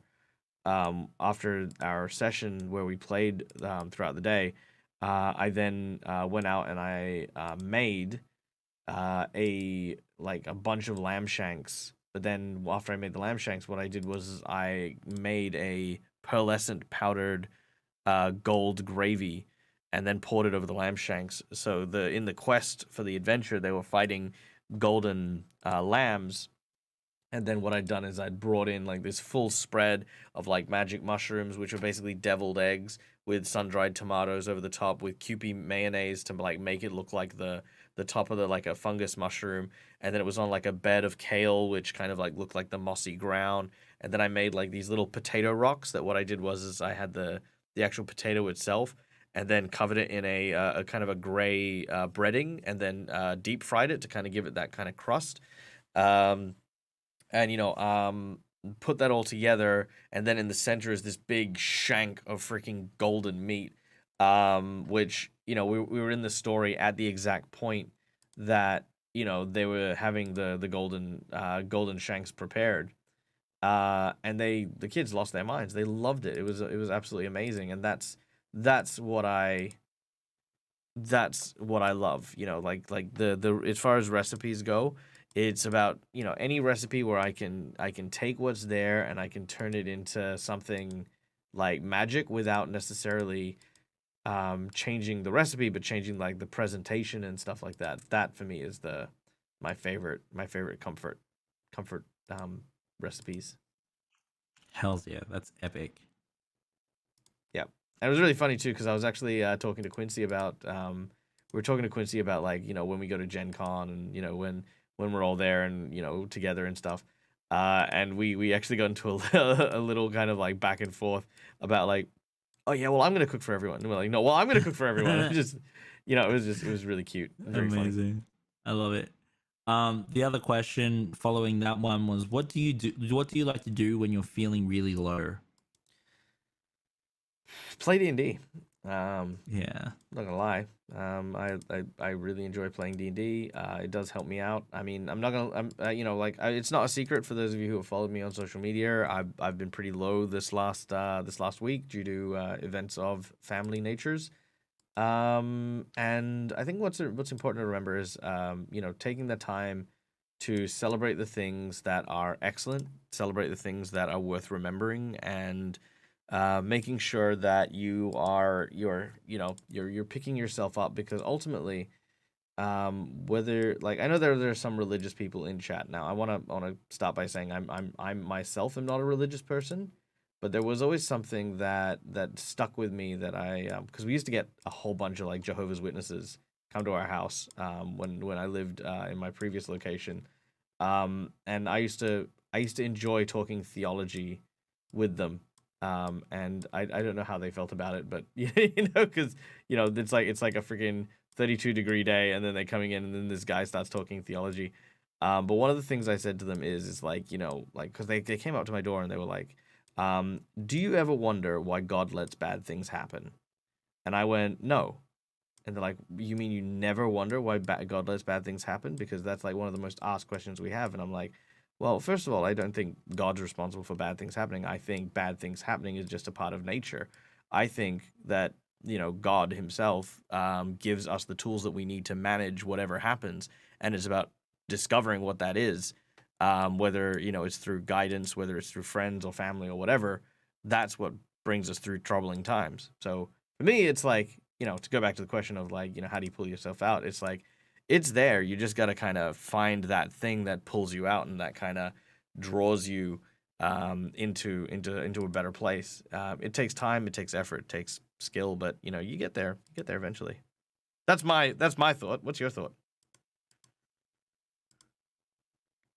On religion and theology? No. On like when you're down and stuff like that. Right. Like I said, I mean, religion and theology is like, like that. It was just more a consequence of the story. It's like I said, I'm not religious, totally. but it was an epiphany. I was listening to what you were talking about, like religion and theology. I was like, okay, and I was like, I was listening to that. I was like, oh, cool. So we're on a different like sort of like No, well, I mean the consideration. the religious side of it is inconsequential to the lesson. I mean, for me, it was like I said, it was just a very interesting point that that I came across that epiphany when some Jehovah's Witnesses like came to my house and were trying to talk to me about God, and then it was actually really funny too because they really liked me because I wasn't one of those people who kicked in the door and sort of said, no, I don't want to talk to you. Actually, quite the opposite. They knew I wasn't actually very religious as a person.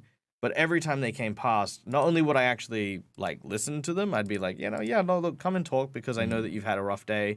I know that you guys are out here in the sun, and I'll actually give them bottles of water as well because it's stinking hot in Australia. And that's, it's like you don't have to be religious to be a good person. You don't have to be subscribed to a church to listen to and care about what people have to say. Like, that's just a separate thing.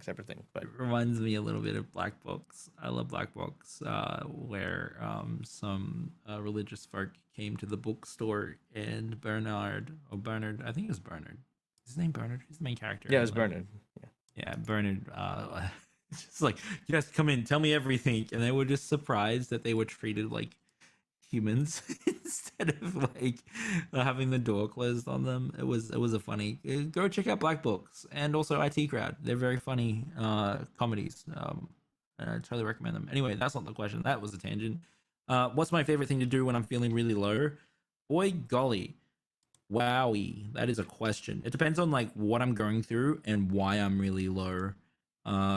So I don't know how much you subscribe to this idea of the personality types, but I am a extrovert, so I get a lot of like energy and sort of like hype and like sort of like fulfillment from being around people, and that's kind of like how I get my lift, right? So most of the time it goes hand in hand with like entertaining or running Dungeons and Dragons or something like that, because that's my personality type.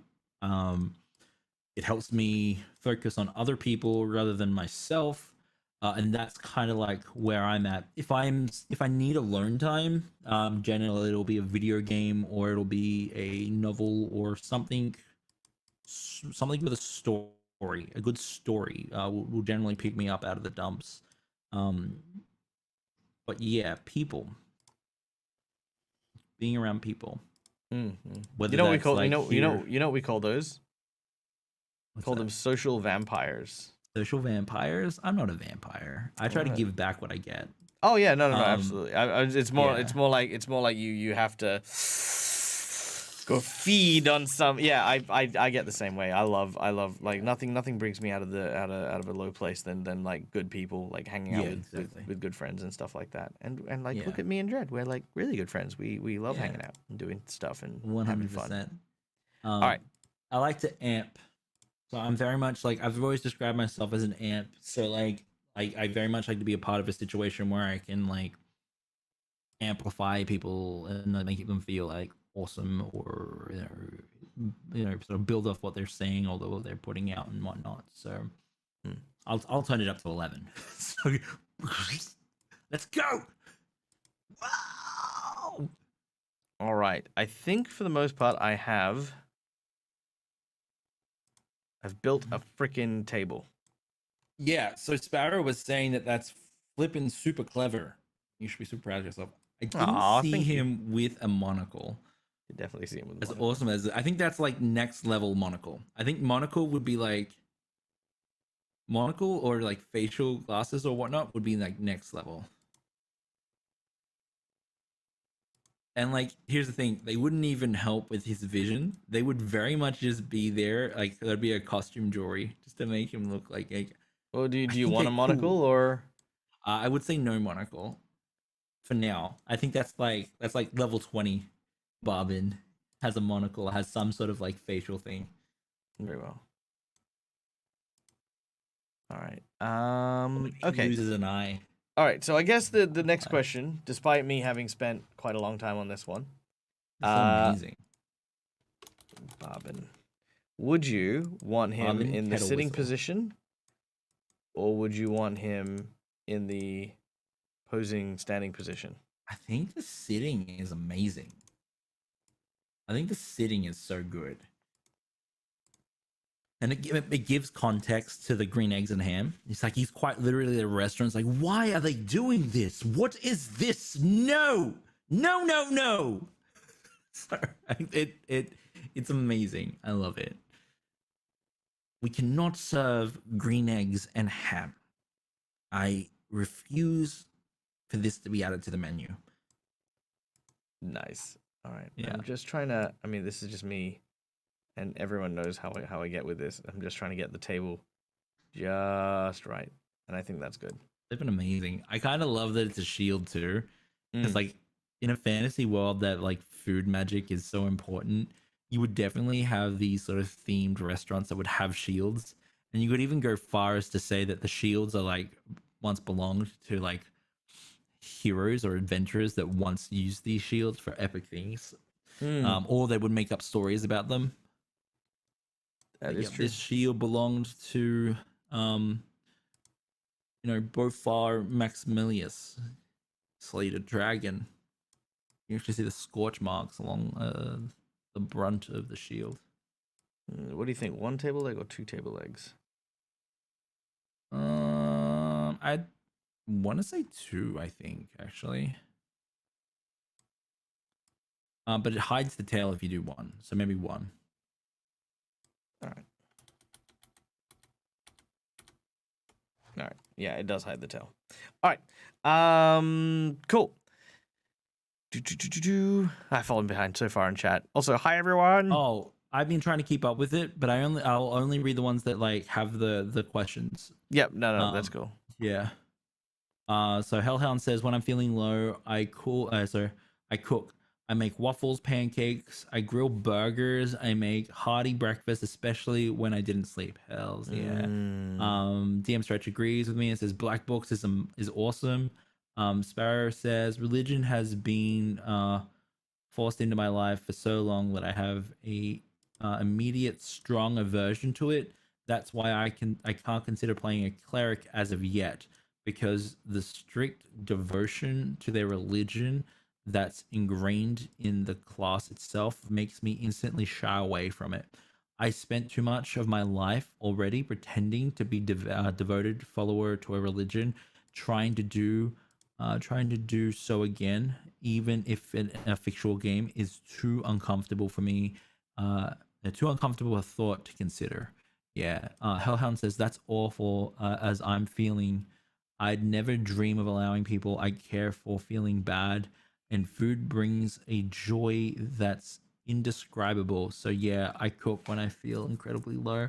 Mm. Phoenix says you really helped me there sorry, not at Dead Aussie Gamer.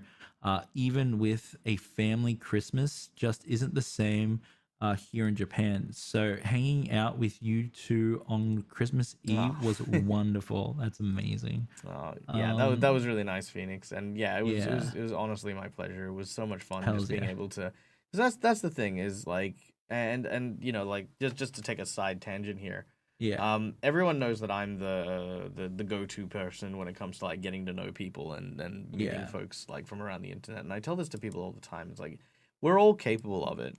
yeah. I just do it, you know, like I have no shame. I just say, you know, like I run out there and I'm like in the world and I'm like, yeah, cool, let's do this, let's talk that, let's meet this person, let's go here, let's, you know, like, Hells and yeah, you know, I'm also one of the people in our stream team yeah, that turns around and actually says, what do we want? You know, yeah, like what do we want and how do we get it? yeah. Um 100%. and you know, Phoenix is a great example. It's like, you know, like yeah, sure, I could have a professional relationship with Phoenix and like you know, like we do our shows together and then Yeah, we call it a day. But I never do that because that's you know, just so like I don't know, it's like it's icky. It's yeah, like just it's like on this it's like just being like on the surface like platitudes of like, you know, this is just like, you know, okay, yeah, no, it's nice seeing you. Okay, cool. Hope you and kiss, bye. You know, I hate stuff like that. I'd yeah. much rather build like tangible, good and hearty relationships. And Hells yeah. yeah, yeah, And I think got that that's a really awesome approach. But like it's hard to always have that. So like for me, I know that I'm probably the hardest one to reach because of like how my brain works and how I am, right? When you get me, you have 100% of my time. And I'm there and I'll show up if you need me. But because I chase every shiny little thing, I often find myself lost. I'm working on it, obviously. Like you know that if you need me, I'm there. It's crazy. And the thing is that like our friend circles are like growing because we want to love and support us like so many people. Um, yeah, it's absolutely. And I you're mean, like, amazing. I actually I the amount of time that you have like blows my mind. who me? Um, hmm? The amount of time Yeah, I have, you. or the amount of time you have in No, the like, amount of time you have. Yeah, it's oh, crazy because you absolutely. make it work. Have you seen that meme where it's like you get the blocks and it's like, it's like, oh, I don't have enough time for this unless, and they reach up and they take away this sleep block or they take away this other block. Um, Hmm. yeah, I feel like, do you get that? Do you know that meme I do. joke? Yeah, yeah, yeah. You're crazy. That's why I've always akin you to Nick Fury. You bring people together, which is amazing. Thank you. I appreciate that. Yeah, Yeah, it's not easy. It's not easy, but you know, again, like I always try my best to Because yeah, like I said, it's not just about just sort of kind of coming by and passing through people. It's about getting to know them a little bit better and Yeah. taking your time to celebrate and do things. Yeah. And That's I why can't do. I'm trying to do the community night stuff. Yeah. And that's why I always end any stream that we do or any event that we do with people just to say, hey, look, I give them that disclaimer. I say, I'm really bad with this stuff, but it's not because I don't care. It's just because I get distracted very easily and I go on tangents very easily and I'm all over the place. So if you ever need me, reach out. If I don't reply, reach out again. And again, and then I will try my best to reply or be there. Right. And it's not because I don't care, and it's not because I don't want to like build those relationships or I don't want to build people up or any of that. It's just because I quite literally get distracted by things. Like you'll send me a message, I'm like, I need to reply to this, and then something will happen and I'll be like, no, I'm over here now. And then it's just how my brain works. And you know what? There's nothing wrong with that. Yeah. But And like I'll try my I'll always try. That's the thing. Like I'll always try to be there. Yeah. I think you get the worst of it as well because I know that you're the one that needs to reach out to me the most. And I'm Keep trying going. to change that. It's true though. Like yeah, keep going. Keep going. It's very true. And I appreciate you for it because it helps a lot. I wish more people would do it. And also, do you know what I also, mean? Like it's just, and it's also important to remember that there are some times where there are people who just don't have the time or the ability to reach out, and then there are other people who like have the time and ability but are too afraid to tell you to just piss off, and you need to be able to know the difference. And look, Yeah. I've known Dread for ages. Yeah. Dread, it doesn't have a mean bone in his body. Yeah. But Dread is balancing just so many different things between Oh, yeah. family and work and life and all this other stuff. Having a 2-year-old is crazy. Yes. Being a parent is nuts. Oh yeah, it's a whole thing, dude. It's a whole vibe. Oh and yeah. You know what? You're doing a wonderful job with Link, and I He's a can't wait. cutie. I cannot wait to meet your little human. Oh yeah. I'm hoping that we all get to like meet together in packs, and I can bring him, and everyone can meet him, and he's like me. He loves to entertain. He loves to see people laugh, even if he does something silly. Yeah, it's amazing to see. And he's got that sort of same vibe. All right. So I've added in a few things. Yes. Yo, look at that shield pattern though. Yeah. So I've made the shield a little bit more colorful, so it looks a little bit more like a dining table. Hells yeah. I've added in the book so that we can like see this. So there's basically, so if you want to know how I got the book in, there is actually another arm in there. I love that you know how to do these things. Like, well, you quite literally make HeroForges that are in people are like, how did you do that? Like I do wonder, like, do the HeroForge team they're just like, you're kind of like a wizard. Like, we've made these tools, but like you've done some like amazing things. Well, you know what? Like, I'm not going to take all the credit. I'm going to say this. A lot of what I do, I get inspired by the HeroForge community because the HeroForge community is amazing. I'll see something cool, and then what I'll do is I'll show you in a little bit because I think it's very important that other people, especially guys, if you're in chat, this is now Michael revealing his big secrets.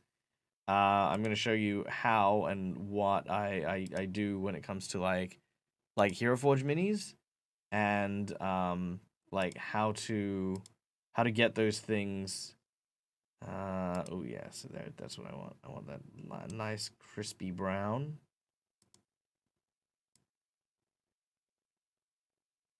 Oh, we're not doing green eggs and ham anymore? You think it's too silly? No, I don't think it's silly. I think I mean, do you want to go with green eggs and ham? I liked it. Yeah. Oh, okay. Sorry. I thought it was a great reference. I almost had 3 Lord of the Rings references in my last Storm King Thunder game. I had one more that I was going to do at the end. I was like, no, I've already had too many. I already had 2. So I was like, okay, no more. But I like references. I think they're clever. All right. Well, if we're going with green eggs and ham, then what I maybe want to do is I want to take a little green off the table. Oh, they also make, like, I saw the green eggs and ham. the eggs, like the whites, are still white. Are they? Yeah.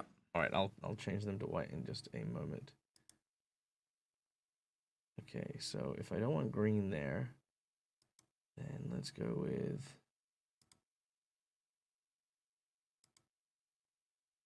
red, purple, pink with. I love that. Weasel Queen for the win. His whole thing could be green eggs and Hamlet. Hamlet. It'd be, you know, as much as I love the puns, I would love it if he hated puns. Yeah, you know what? He probably does. And actually, that's kind of fun because me, the player, loves puns, but the character hates them. All right. I'm thinking for the plate, that we go with a off-white for the eggs, so they're still Hey. white, but they're a little bit off. I appreciate you, Creative Garden. Oh, by the way, I saw your message, Creative Garden. This is what I'm talking about. I saw the message. I appreciate that. And thank you so much for all of that and all the things. I love you very much. And I will post that ASAP. If you guys don't know, Creative Garden actually went and did all the subs for our previous Starlight games, our big ones, and now we can post them, which is super cool. I think there was like some of it that's like, let me read out the message because I know there was something you said about not bring it up. That's crap we're talking about. Okay.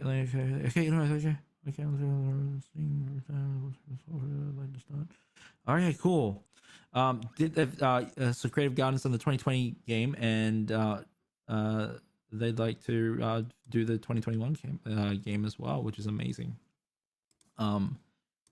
You're amazing. Thank you so much. I know how much I know mean, how look, much. I feel like I lost that something is. there. Do you want to try running it again? What's happened? So Creative Garden is an amazing community member who went and did all the subs for the 2020 Starlight game, the one with Krell and the one with the players that led up to the 2021 game, which was last year, with the Astral Dreadnought.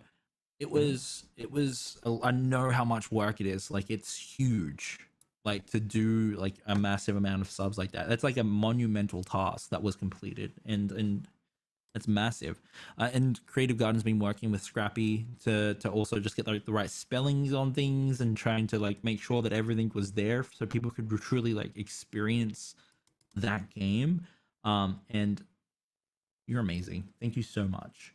I appreciate that so much. I really, really do. You're amazing. So I'm gonna post that onto YouTube so that people that need the subs or like the subs, they have that now. And I'll also make sure to credit you in the video too, Creative Garden. So thank you so much for that. I'll reach back out a bit later about how exactly you want to be credited for it, because you totally should be credited for it. That's a massive, massive effort. Thank you. And I also I love seeing Creative in the chat. Me too. Yeah. All right. Oh, the reason I brought it up is because like Creative just said, there's no such thing as too many Lord of the Ring references, and I totally agree. I agree. I would agree as well. Phoenix says a hatred of puns would be hard RP for at Dreaded GM. A good creative challenge. I think so. I really do. I think Dags hit the nail on the head there. And it'd be something that would be very challenging for me, because I love puns a lot. Oh, I love that though. Oh, that's pretentious. Yeah. It's like the dark streaks to the silver. I love that. You're on it, Dag. You know what to do. All right. I think I'm nearly there. You know who he reminds me of? Do you ever watch The Nanny? Yeah, the dad. The dad, yeah, it kind of reminds me of the dad a little bit. Yeah, I can see that. Okay, yeah, I think okay. So here's Michael's mind at work. So because we want the green eggs and ham, originally we just put that as a placeholder so that we have colors, right? And you need to understand, like, it's important to have different greens. So these are actually all different types of greens that we've used here. Love it. Including the crust of the bread, which is a darker green, because if you're toasting something, it becomes darker, right? If we had green on the table, it becomes a little it becomes a little strange. It like looks a little odd. So we added in the opposing color of like, like green is comprised of blue and yellow. So if we're going with the blue, we're going with the blue spectrum leading into the red spectrum rather than blue into yellow, which then makes green. So it would then just look like a big green mess. So so that's where all the color decisions came from. It then makes the green pop a lot, which is great. And having that little tiny splash of red matches with the red on the cloak, which is awesome. And having the little bit of purple matches the little bow tie that we've got there, which is great. And then that little pink, that pink bit in the middle is that tiny ring you can see there. So we've got like a little bit of those color references that we've gone into the table. So it's all kind of connected to make one big piece. Because that's ideally what you want when you make a HeroForge mini, is you want everything to kind of come together in a single, very, very well put together piece. What I would love is I love putting the labels on the bottom as well. Yeah, we can put a label on the bottom. I love stamping them. I like saying, "Hey, this is what this is." Gosh, golly, isn't it amazing? Creative Garden. Oh, so Weasel says he hates puns because there's so many in his life. I love it. That's kind of like the poet's curse, right? If you think about it, like if you hate puns and you're a poet, like you would see them everywhere because you're a wordsmith. And so because you see them, it would be one of the banes of your existence, which is so tragic for a bard and a poet, which like that's why I was like, yes, that's great. Seeing puns but hating them, and then when people point them out, it's like, yes, great, that's clever. I for you, but for me, it is the bane of my existence. That's so tragic. The poet's curse. I love it. That's amazing. I'm gonna put that on my sheet. Creative Garden says it's been my pleasure. I loved experiencing it and wanted to there to be more people to get the experience as well. You're amazing, Creative Garden. Thank you so gosh darn much. Malik says I only pretend to hate puns because I'm not better at them. That's true. This is true. Like, a lot of people do that, I think. Yeah, a lot of people. I get that. I think the only way to get better is to celebrate and sort of like say them. Did you watch Jungle Cruise? I think it's called. I did. Rock. I did. They had some great puns in that. They did. There was one that I can't remember what it was, but I know that there was one that really got me. I was like, shit, really got you. That was a good one. Yeah. All right. I'm thinking either for the side, either a pile of books. Yeah. Maybe some. Nah, those bottles don't look good. I'm glad that we're on the same page. There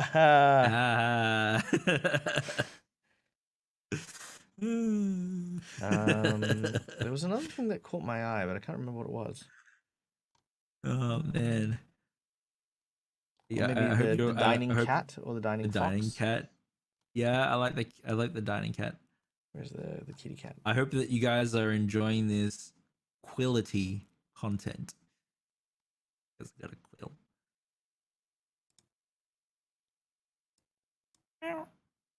So cute. Kitty. Oh, I just thought of something very sad. I'm not gonna say it. I love you. Can. You're allowed to. It's okay. I'm not gonna though. Yeah, you're fine. Are you on this? Are you on the like? I'm no pun intended. Are you on the? Well, it's there, but I don't mean it to be a part of the sentence. Are we on the same page? Did you think of it too? Okay, cool. I flippin' love that. I mean, I really do. I mean, look, I'm okay with it. I love it. I feel honored by it if we're on the same page here. Oh, okay. Very well. Is this the in particular plate, like the table itself though? Pardon? Because if this is the table, then I think it needs the orb. Are we on the same page? Yeah.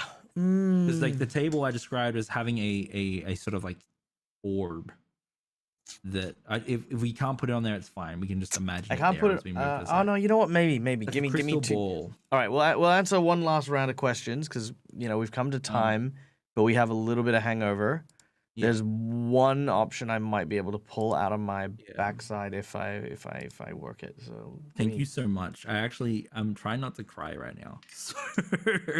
Okay. You're amazing. Dag is amazing, guys. I just adore Dag. All right. Also, I love you too, bro. And Yeah. it's all from a good place. Thank you for speaking your truth. That's wickedy wicked of you. I'm hoping to It's make it wicked meme wicked amongst of our you. little friend group. That's wickedy wicked of you. Me and I sent Dag a very funny TikTok that I'm like kind of obsessed with. It's about three bros, and they're just like living their best bro life. Yes. Although you probably won't be able to tell Suze about it though. Would you think Suze would hate it? Yeah. But the thing is, it's actually I think it's taking the point. It's taking the Mickey out of those sort of characters. I think that's what it is. So like, but it's like kind of that stuff that you do it in like as a joking, and then you start doing it all the time because it's amazing. Okay. Like Zach, the renegade chicken, is doing sheesh now, the cold blooded thing. Sheesh. And like now that he's doing it, he won't be able to stop. It's like yeet. Yeeting used to be like cringy, right? People used to like, and same with dabbing as well. Dabbing is still cringy. But is it? It is. It's still cringy. I think it is.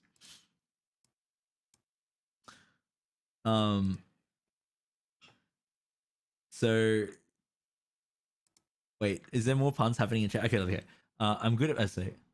I'm good at puns because I'm never actually funny when the moment calls for it. Yeah, I'm funny when the moment calls for it. Is there a pun there that I'm missing? I'm good at puns because I'm never actually funny when the moment calls for it. Because I see her laughing underneath, but I think it might be a different pun. I'm always funny when the moment calls for it. Unfortunately, very few people have the same sense of humor as I do. That's so true. Unsubscribe. Oh, scribe. Phoenix. There's scribe in the word scribe. Unsubscribe and subscribe. Love it. 10 points. Planned out jokes never go well, so I just make puns out of things that were said in the moment. Hells yeah. So Hellhound says, were you wanting to ponder the orb? Ponder? Ponder. Ponder. I love that. Ponder. I love it. We have band-aids that have pandas on it. And we've been calling them Pand-Aids. Telling. Because they got pandas on them. Pand-Aids. Hey, Dread. Yeah. How do you got know? the orb. How do you know Oh, how yeah. to find the magic center of the of a druid's glade?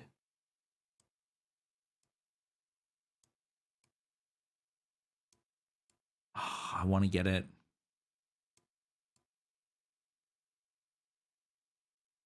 You follow the roots? No. Hmm. You look for the centaur. Centaur. Love it. The centaur. So Sparrow says, well, maybe don't drink so much and you won't have a hangover. Wait, who's drinking lots? McBuff says, I'm a Gen Z ambassador for the many of my friend group. That's amazing. We sustain ourselves on irony. And it's irony was what I was looking for, and anti-humor. Why do you think we love seeing two dudes yelling at each other about the Wizard of Oz? I love that actually. You damn, you darn kids, McBuff. You find the druidic focus. Oh, what is happening to my keyboard? Why is it in Spanish? We're reading it in English. Wait, is this another pun? Okay. Dag was saying you were almost out of time. You might have a hangover. Oh, hey, I get it. Nice.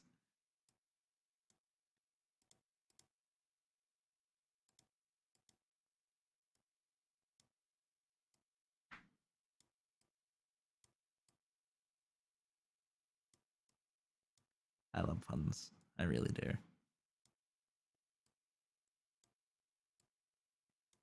Getting ready for your DM Charlie one shot. Who's this for Malik? Weasel says at McBluff happens all the time with me on my Spanish keyboard. Let me make sure. Yeah, it's MLAIKISSA. So Malikisa. Malikisa. We like Mali. Malikisa. I'm doing an accent for this. I'm going to go horribly wrong. It's All right. fine. How is this? Yes, I love it. Okay. Now the only thing that I've looked at there is this little hand here, Yeah, like that there. yeah, I can't do anything about that. But yeah. but the cool thing is that it is so dark it might not be noticeable. And if you Yeah. want to, when the mini comes in, you can always just clip that bit. Yeah, just cut it out, right? Yeah. Yeah, because they color print it, don't they? So it'll be black. It'll be black there anyway, and then I just file it down. Yep. Exactly. But I don't think you can notice it unless you move the orb back. But then the orb would be clipping into the what's the majigget into the arm. You don't want that. Which bit? I said well, I'm not sure how you could fix it. I think you're right. If I can't think of anything.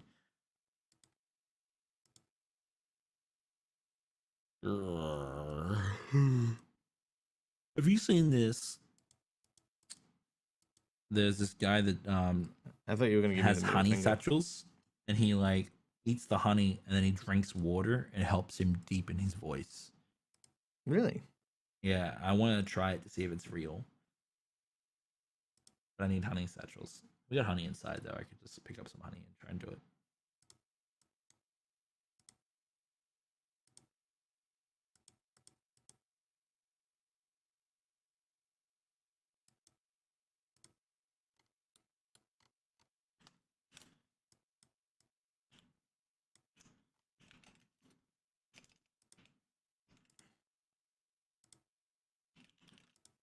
All right. There we go.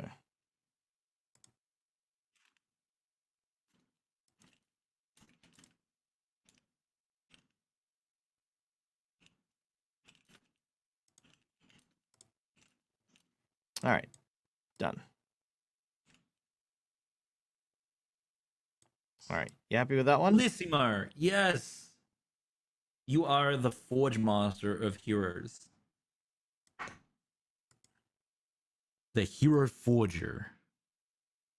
No, Forger sounds like forgers. I was like forging. Oh, you know what would be kind of cute is if The Hero Smith. Yeah, the Hero Smith. I love that. my dad makes a new channel. Welcome to the Hero Smith. I bring characters to life. Oh, if only I could move everyone back a little.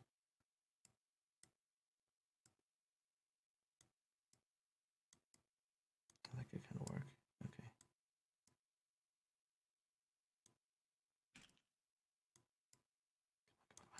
Oh, that is actually, and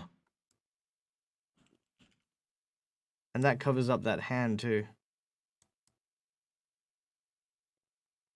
Amazing. Does it really? Yep. Legend. Yep.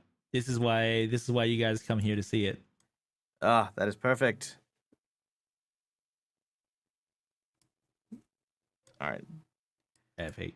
Have That they is done adorable.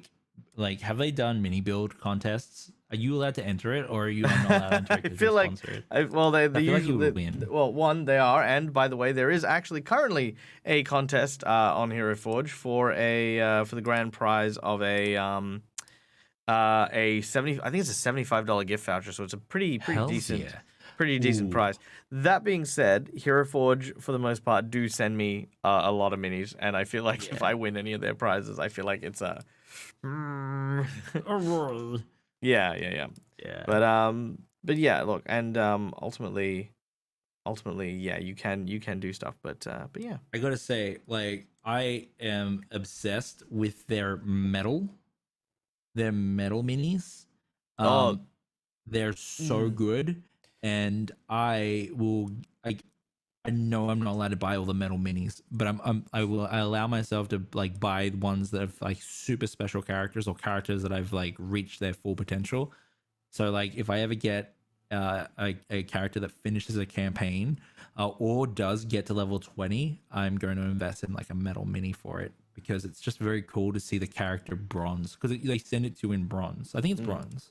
Yeah, It's I very think, beautiful. yeah, I would definitely love to get bronzed a few of my characters who have been like really Yeah. important to me, but it's really tough. You know what I mean? Like it's one Yeah, of those. because It's one. Yeah, it's pricey. It's not cheap. it is not cheap. It is not cheap. Yeah. All right. So, question: what color do you want the crystal ball to be?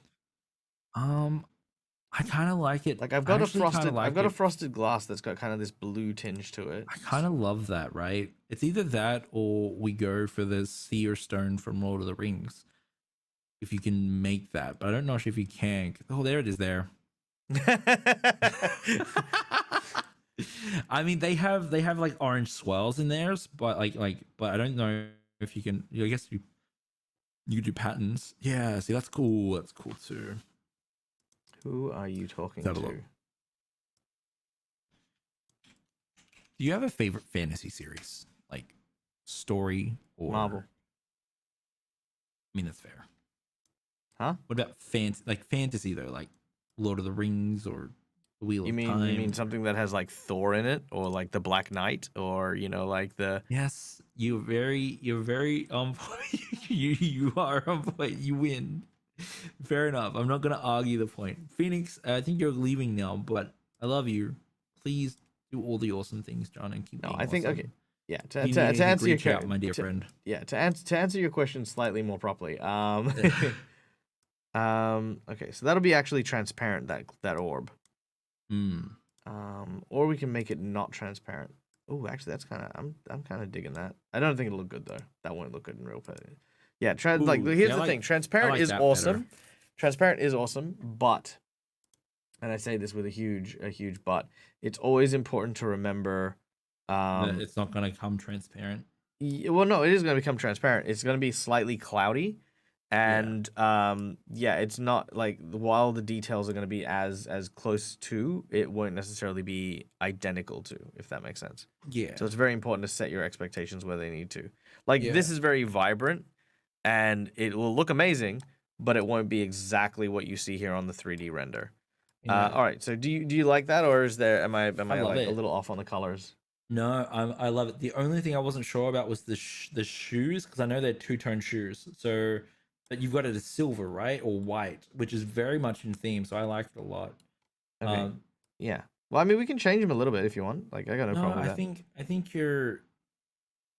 Can we make? Oh, I don't know because like I feel like if we made them red to match the scarf, that'd be too much, right? I mean, the laces could be red, Yeah, I do like the laces red actually. or we could even do the socks as being red. Yeah, I think the socks red, socks and laces maybe. Socks and laces. Yeah, we can do that. If we're going with the socks and laces being red, then what we might want to do is maybe no. I need maybe darken up the tongue. I don't think anyone understood what we were about. I think that they should not. The writing's on the wall. Go Sorry? go watch the awesome episode 1 of this and what this table is and why the cat is so significant. And I'm absolutely honored by it. Yeah, no, the cat is very special, and you know, like, I mean, look, honestly, like, I'm Amazing. okay, like, using it here. I think it's a really nice little commemorative thing. Plus, at the I same love time, it so much, bro. yeah, because this is actually also the first HeroForge build since, so that's really nice. And then again, I like the fact that she fits so perfectly to do It's amazing. yeah, it's supposed to be. It's definitely supposed to be. Yeah. And yeah, I definitely, yeah. What do you think about the shoes? I love them. Mm. Yeah.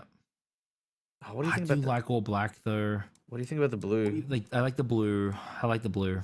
Yeah, me too. Me too. Because like All right. the I think if whole that's the idea case, is then like it's meant to be blackout except for when it's not. The blue matches a lot. Yeah, I agree. Yeah, it's like a raven sort of color.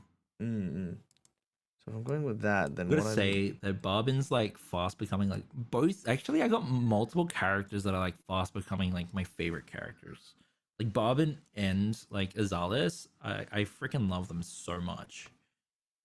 You know, I have to thank you so much for helping me like discover that love for like player characters, right? oh, man. So we'll it's shush. No. No, wholesome positivity love. Go. I gotta say that I actually think that both those characters are both those characters I love more than I love 16. And 16 Aw. was like special to me because 16 was the first character I got to play for me in a very long time. But I can safely say that those two characters are characters that I love so gosh darn much. Um, yep. Oh, thanks, dude. I There you appreciate go. that. I can't believe I'm saying that because I love 16 a lot, but I love Bobbin and I love Azalis so gosh darn much. The last Sirens and Silver game was like flipping amazing. I actually I reached out to you privately and I was like, thank you so much for giving me that hero moment. Like I felt so epic and legendary and badass afterwards. Like it was so good. And then it's the kind of situation when you realize why you play D&D, right? As a player. Like I understand why players play D&D now. It's because they want to feel epic. I always knew that, but like I got to like experience it. Yeah, and I think it's important to remember that there's a balance between like the rules and the story and all of this Yeah. other stuff. But more importantly, and this is I think something that cannot be understated. It is super important to remember that that when you're in those positions, it's also important to focus on morale, right? Like you've got to really focus in on it because sometimes, like yeah, your player needs that win, that like I'm gonna do something cool and something awesome. Yeah, there's the dreaded GM that we made. It's not Do you my have a favorite. Zalis? I have Zalis is inside where I get to see him more often than when I'm in the studio. Oh, And okay, I always I'm gonna bring him out before before the next Sirens and Silver game. nice. Because I love looking at him. But right now he's like right next to my Bodak miniature. I gotta be careful though, because Link loves miniatures and he plays with them and sometimes he plays with them a little bit too rough. So the fragile ones they get in trouble. So I'm making sure he's not there because I know that pose you work so hard. I'd hate for it to like snap off the base. So I'm looking after it because I cherish it. Good. Oh, that's awesome. All right. If anyone sees me active in Sirens and streams, yell at me to go to bed. No. Straight up no. All right. I think I need your eyes. I think that's level, but it might also just slightly not be because it's obviously bent a little. Which one? Right. The The shield. The shield? Yeah, but I think that it's uneven itself, right? It is, yeah. So kind of like rounds ever so slightly into the middle. There. There you go. Yep. Okay, that's it. The one adjustment and it's done. Brilliant. Amazing. I love Bobbin. Can't wait. I really do. And like now that we've hit level 4 as well, I have bountiful luck, which is super interesting because now I can either take back the bardic inspiration if I need it, or I can help them re-roll that tragedy as well. So I got even more control over natural ones, which I love. That's really cool. I like the fact that is the goal with that character. Yeah. So like, I asked you whether or not I get both, and then you were like, no, you have to choose between one or the other. So it has an interesting like choice situation, which is like, okay, I can either, is it better to have them re-roll this and turn it into a success, or do I take it as inspiration to hand out to turn something else into a success? It's very interesting, like playstyle wise. Quite literally seeing poetry in everything, including success and failure. I love it. All right. I'm just putting some final touches as I no longer need to worry about that hand covering up. Also, thank you for letting me take Silvery Bobs as well. What's that? The very overpowered spell, Silvery Bobs. No, that's fine. I mean, look, honestly, like I say to people, like if you can thwart the all-powerful GM, as it were, with a spell, then, you know, I feel like I'm doing something wrong at that point. Because that's the thing, right? And actually, let's make this the last question as I'm pretty much, when you're just the hand, it looks like they're writing. It does a little bit. Like if I... Oops, nope, wrong hand. It's this hand. So that would be... Yeah. Like waiting for his food. Yeah, I do take Silvery Bobs. It's crazy. Silvery Bobs is nuts. Yeah. So let's talk about one last thing before we head out. The nature of the overpowered. Like, what do we do when something is overpowered? I do not subscribe to anything being overpowered, because so long as I'm the GM, so long as I'm in that position where that power belongs to me, which is, by the way, given to me by my players, not taken. I'm not obliged to it. I'm not. It's not my power. It's a loaner. There is nothing my players can or should do that gets me to stop and go. You shouldn't use this. This is overpowered. Yeah. The only time it comes into contention is when my players are comparing one another.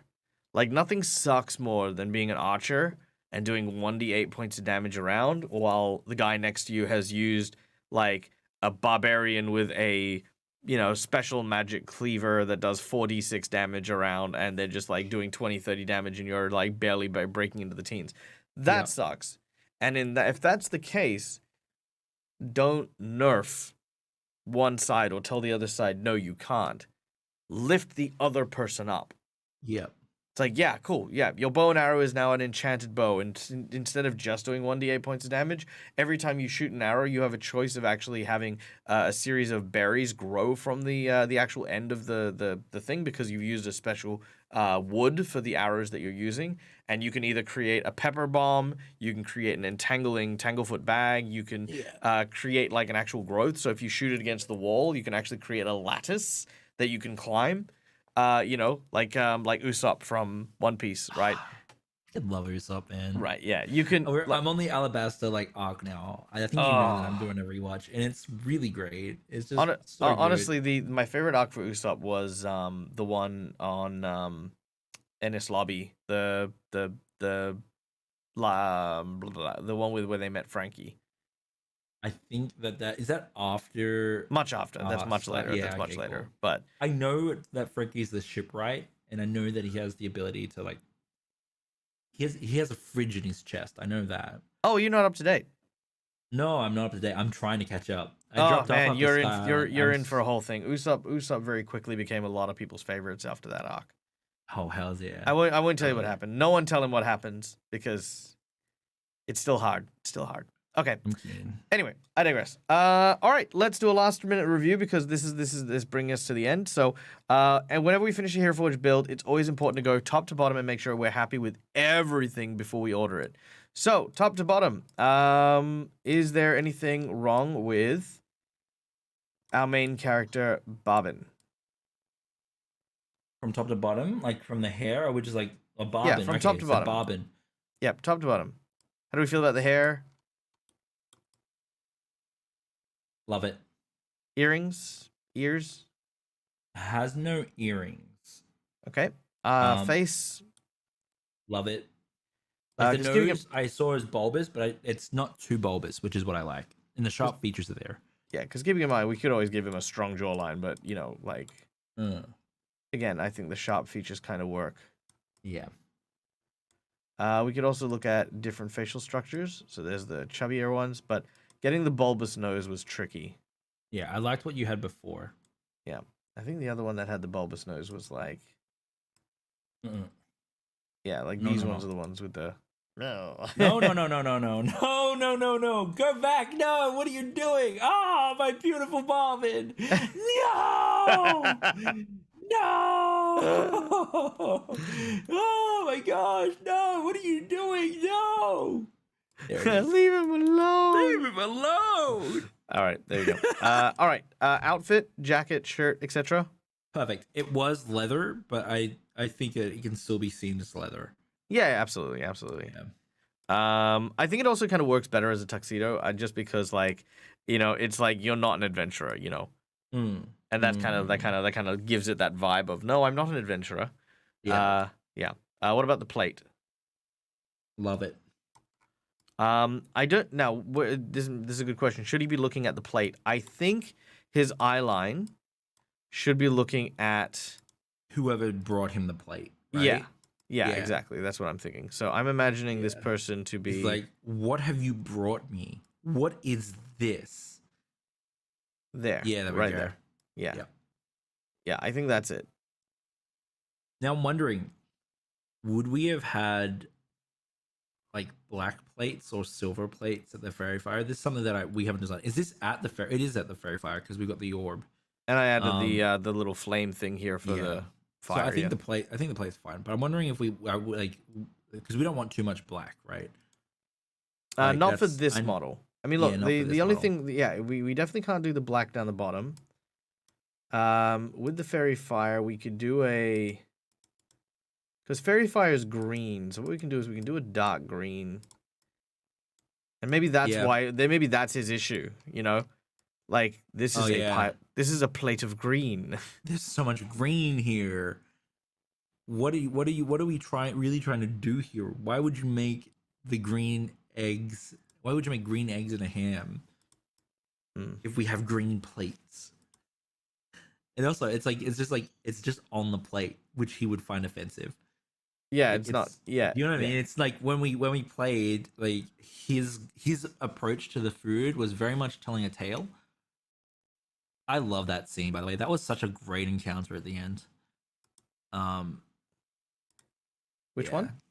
Where you got us to make food Oh yeah, from yeah. the creature. It was so good. No, that was amazing. And I want to kind of Yeah. try and do something like that every session. And then what we'll do Yeah. is we'll actually homebrew the items and then actually even maybe look at like sitting down with. I was thinking about sitting down with Quincy as well and just being like, let's actually come up with a recipe. And that way, when people watch the series, they can be like, we can now make this dish from that show. Like I've already Yeah. got the recipe for the little strawberry shot, the healing potion. Yeah. So just to give everyone a little taste, basically in my world, potions are potions, but they suck. You can add magic to delicious food to make delicious things. So there's this like strawberry and pomegranate shot that you could actually have with whipped cream and sprinkles and stuff like that. I've actually got a recipe for it, and it comes from the strawberries of the strawberry, which is a bear that has strawberries growing over them. Puns. And if you Puns, collect all the puns. and if you collect the strawberries from the straw bear, you can it then gives the potion a hibernation effect. So if you heal up to a certain point and then overheal, it actually hibernates that hit point until you're injured next, and then finishes the rest of the heal. Which is sick. Which, like again, ties into the whole bear thing, ties into the whole magic thing. So like what is green eggs and ham even? You know what I mean? Like I think it's just more like a herb spice that the fairy has done, and it's like on a green plate, and he's just so offended. Yeah. Okay, yeah, I Yeah. like that. That was a good choice. Sparrow gets as a what is Yeah. this filth? He's this filth. What Yeah, is this? Yeah, I like the fact that his mouth is also open as well. Like that was Yeah. one of the other things. I was thinking about like should the mouth be closed? No, I love that he's mid conversation right now. Yeah. Like, yeah. Okay, continuing down, we have the pants and the boots, which I think pants and the shoes, which I think we're happy with. The chair and the table, I think, look really nice. We have kitty cat with the orb, which I Beautiful think kitty I think is quite nice as well. Perfect. Oh, you know what? Mm. We could put the rat in there as well. I don't know if it's too much at that The what, point, sorry? but the rat, do you remember the rat? I do. I can't. I think it's too you can much, only have though. you can only have two objects on the base. So Oh, I've got right. so basically one is the drum, which is acting as Yeah. the table leg, and the other is the cat. Yep. I love that you Otherwise, also yeah. changed- Yeah. The rat's not as important as kitty cat, 100%. All right. Which brings us to, I guess, the final thing. Like anything in terms of the coloration. It's perfect. Including the purple bow. Wait, what's the belt? I remember seeing the belt not colored. Did we color the belt? I think we did. We can't see Not the that you can belt. see it. It's fine. Anything else? No. Perfect. Is the shield table and shield being hidden by the arm? The cat is hiding one arm, which is holding the orb. The table is hiding, and the table and the book are hiding the arm that is holding there. And there's a tail that's running from his back, which you can't see, which is running through between his legs, and supporting the shield up there, which is all darkened, so you can't see it at all. You literally can't see any of it. It's awesome. Like, you know it's there, but it's not actually there. Yeah. I think everything is invisible for the most part on this mini, which is awesome. I think it's perfect. All right, cool. In which case, we're gonna save it. What did I forget? Base label. You want labels? The label. I love labels so much. I feel like they're great. I love having the name of the character there. I love having how do you spell Barbin? Where it came from. Barbin. It's quite literally a Barbin, and it's a whistle kettle.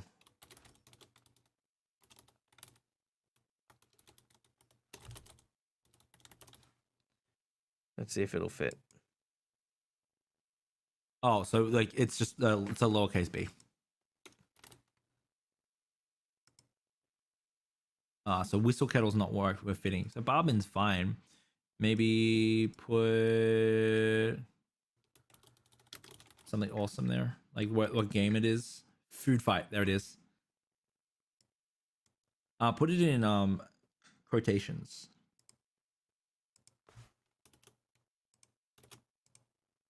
Yeah. That way it's like food fight is where it's from. All right. It kind of commemorates the character in the mini. That's why I love it so much. It's like this is a commemorative piece.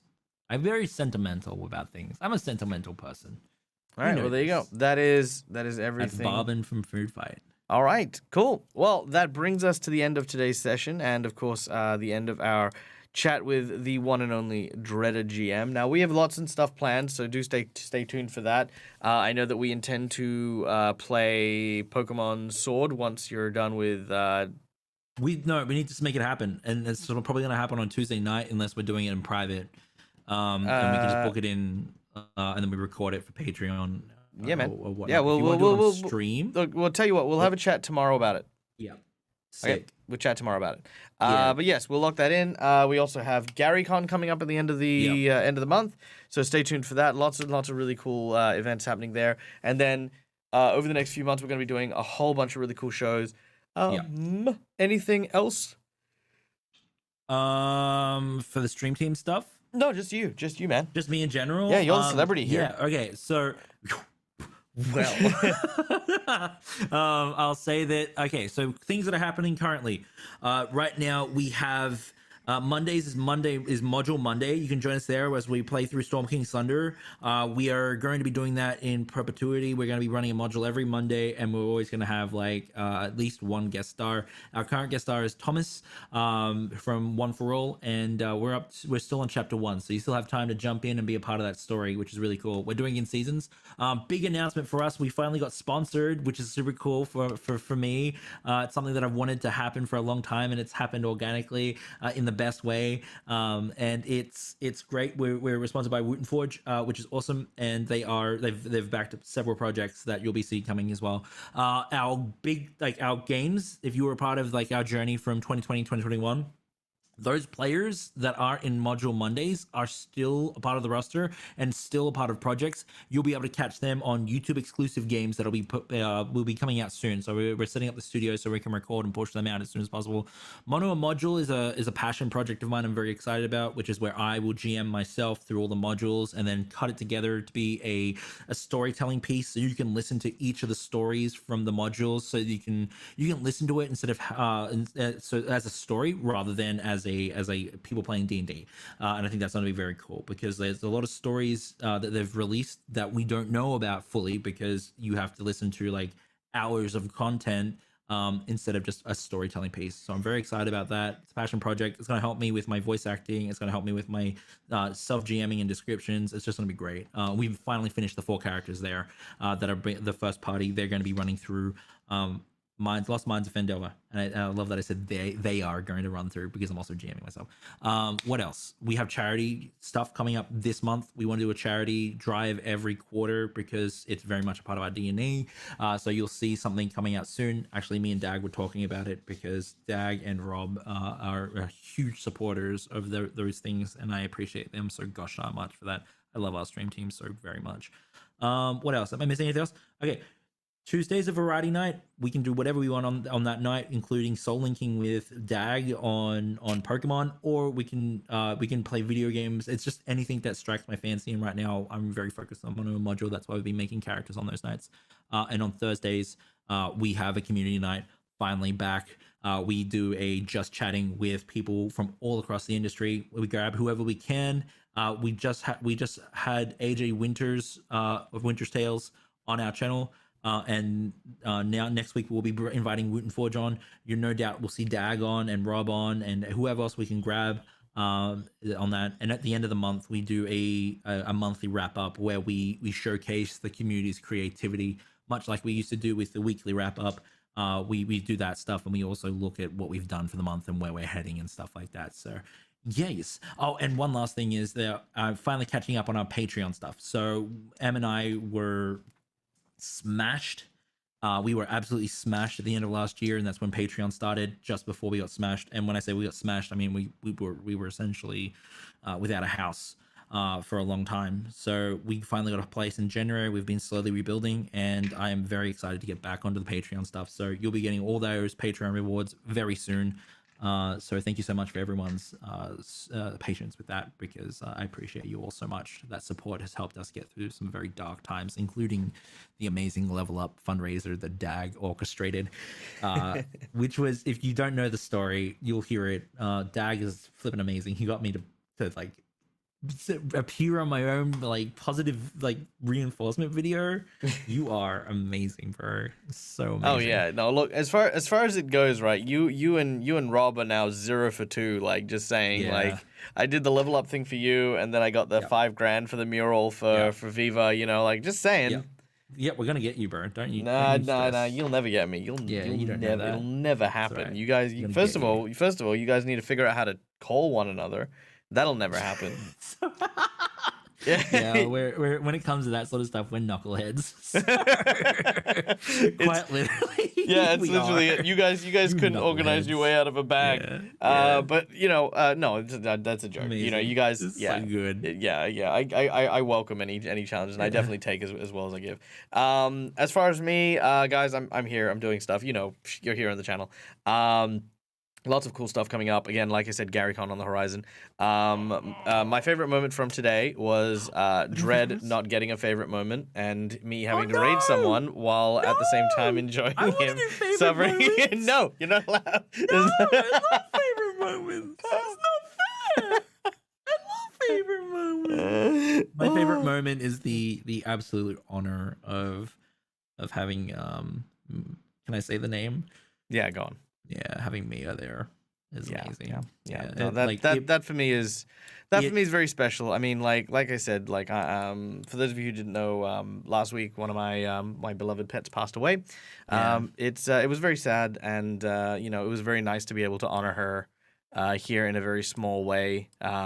With one of my best friends. You know, my best friend. Yeah, like, you know, Dread unfortunately never got to meet Mia, but in this way, I don't want to cry. In this way, I'm hoping that you know, there's a little part that'll, you know, Dread'll always have a little Mia, which is yay. Oh, thank you, everyone. No, it's fine. Anyway, I'm gonna leave because it'll get sappy in chat otherwise. Cry. I'm about to cry. I'm willing up. So, all right. So we are going to head over. We're going to go and raid because we love bringing people up and we love sharing all of the cool loves and all of the good things. We are going to go and raid that bronze girl who is a wonderful D&D streamer. I really want to play with Jazz at some point or another. I really want to play too, 100%. I'll find a time and a means and a way to make it happen. Yeah. But Jazz is so talented, so wonderful. So stick around, send in all the love. Remember, if you've got the Dread Hearts or if you've got the Lich Love, Undying throw love, these things in there. Flood their chat with all of the cool things. Thank Make you it once again for happen. joining us. We hope that you guys enjoyed. All of the stuff that we do will go up on my Discord. So there is a HeroForge section in the Discord. So that's where you'll find this layout. And it's always good to save it into your account because it means that you can use the pose for other things if you would like as well. So so be sure to go follow the Discord and do stuff. Thank you very much, one and all. And until we meet again, as always, from us to you, game hard or die trying. Bye, everyone. I was sorry. Bye, everyone. I was writing a raid message. You can write a raid message. Oh no, I forgot to copy and paste it. It's gone now. That's right. I've copied and pasted it, so I'll post it, and then you can just copy and paste it from there.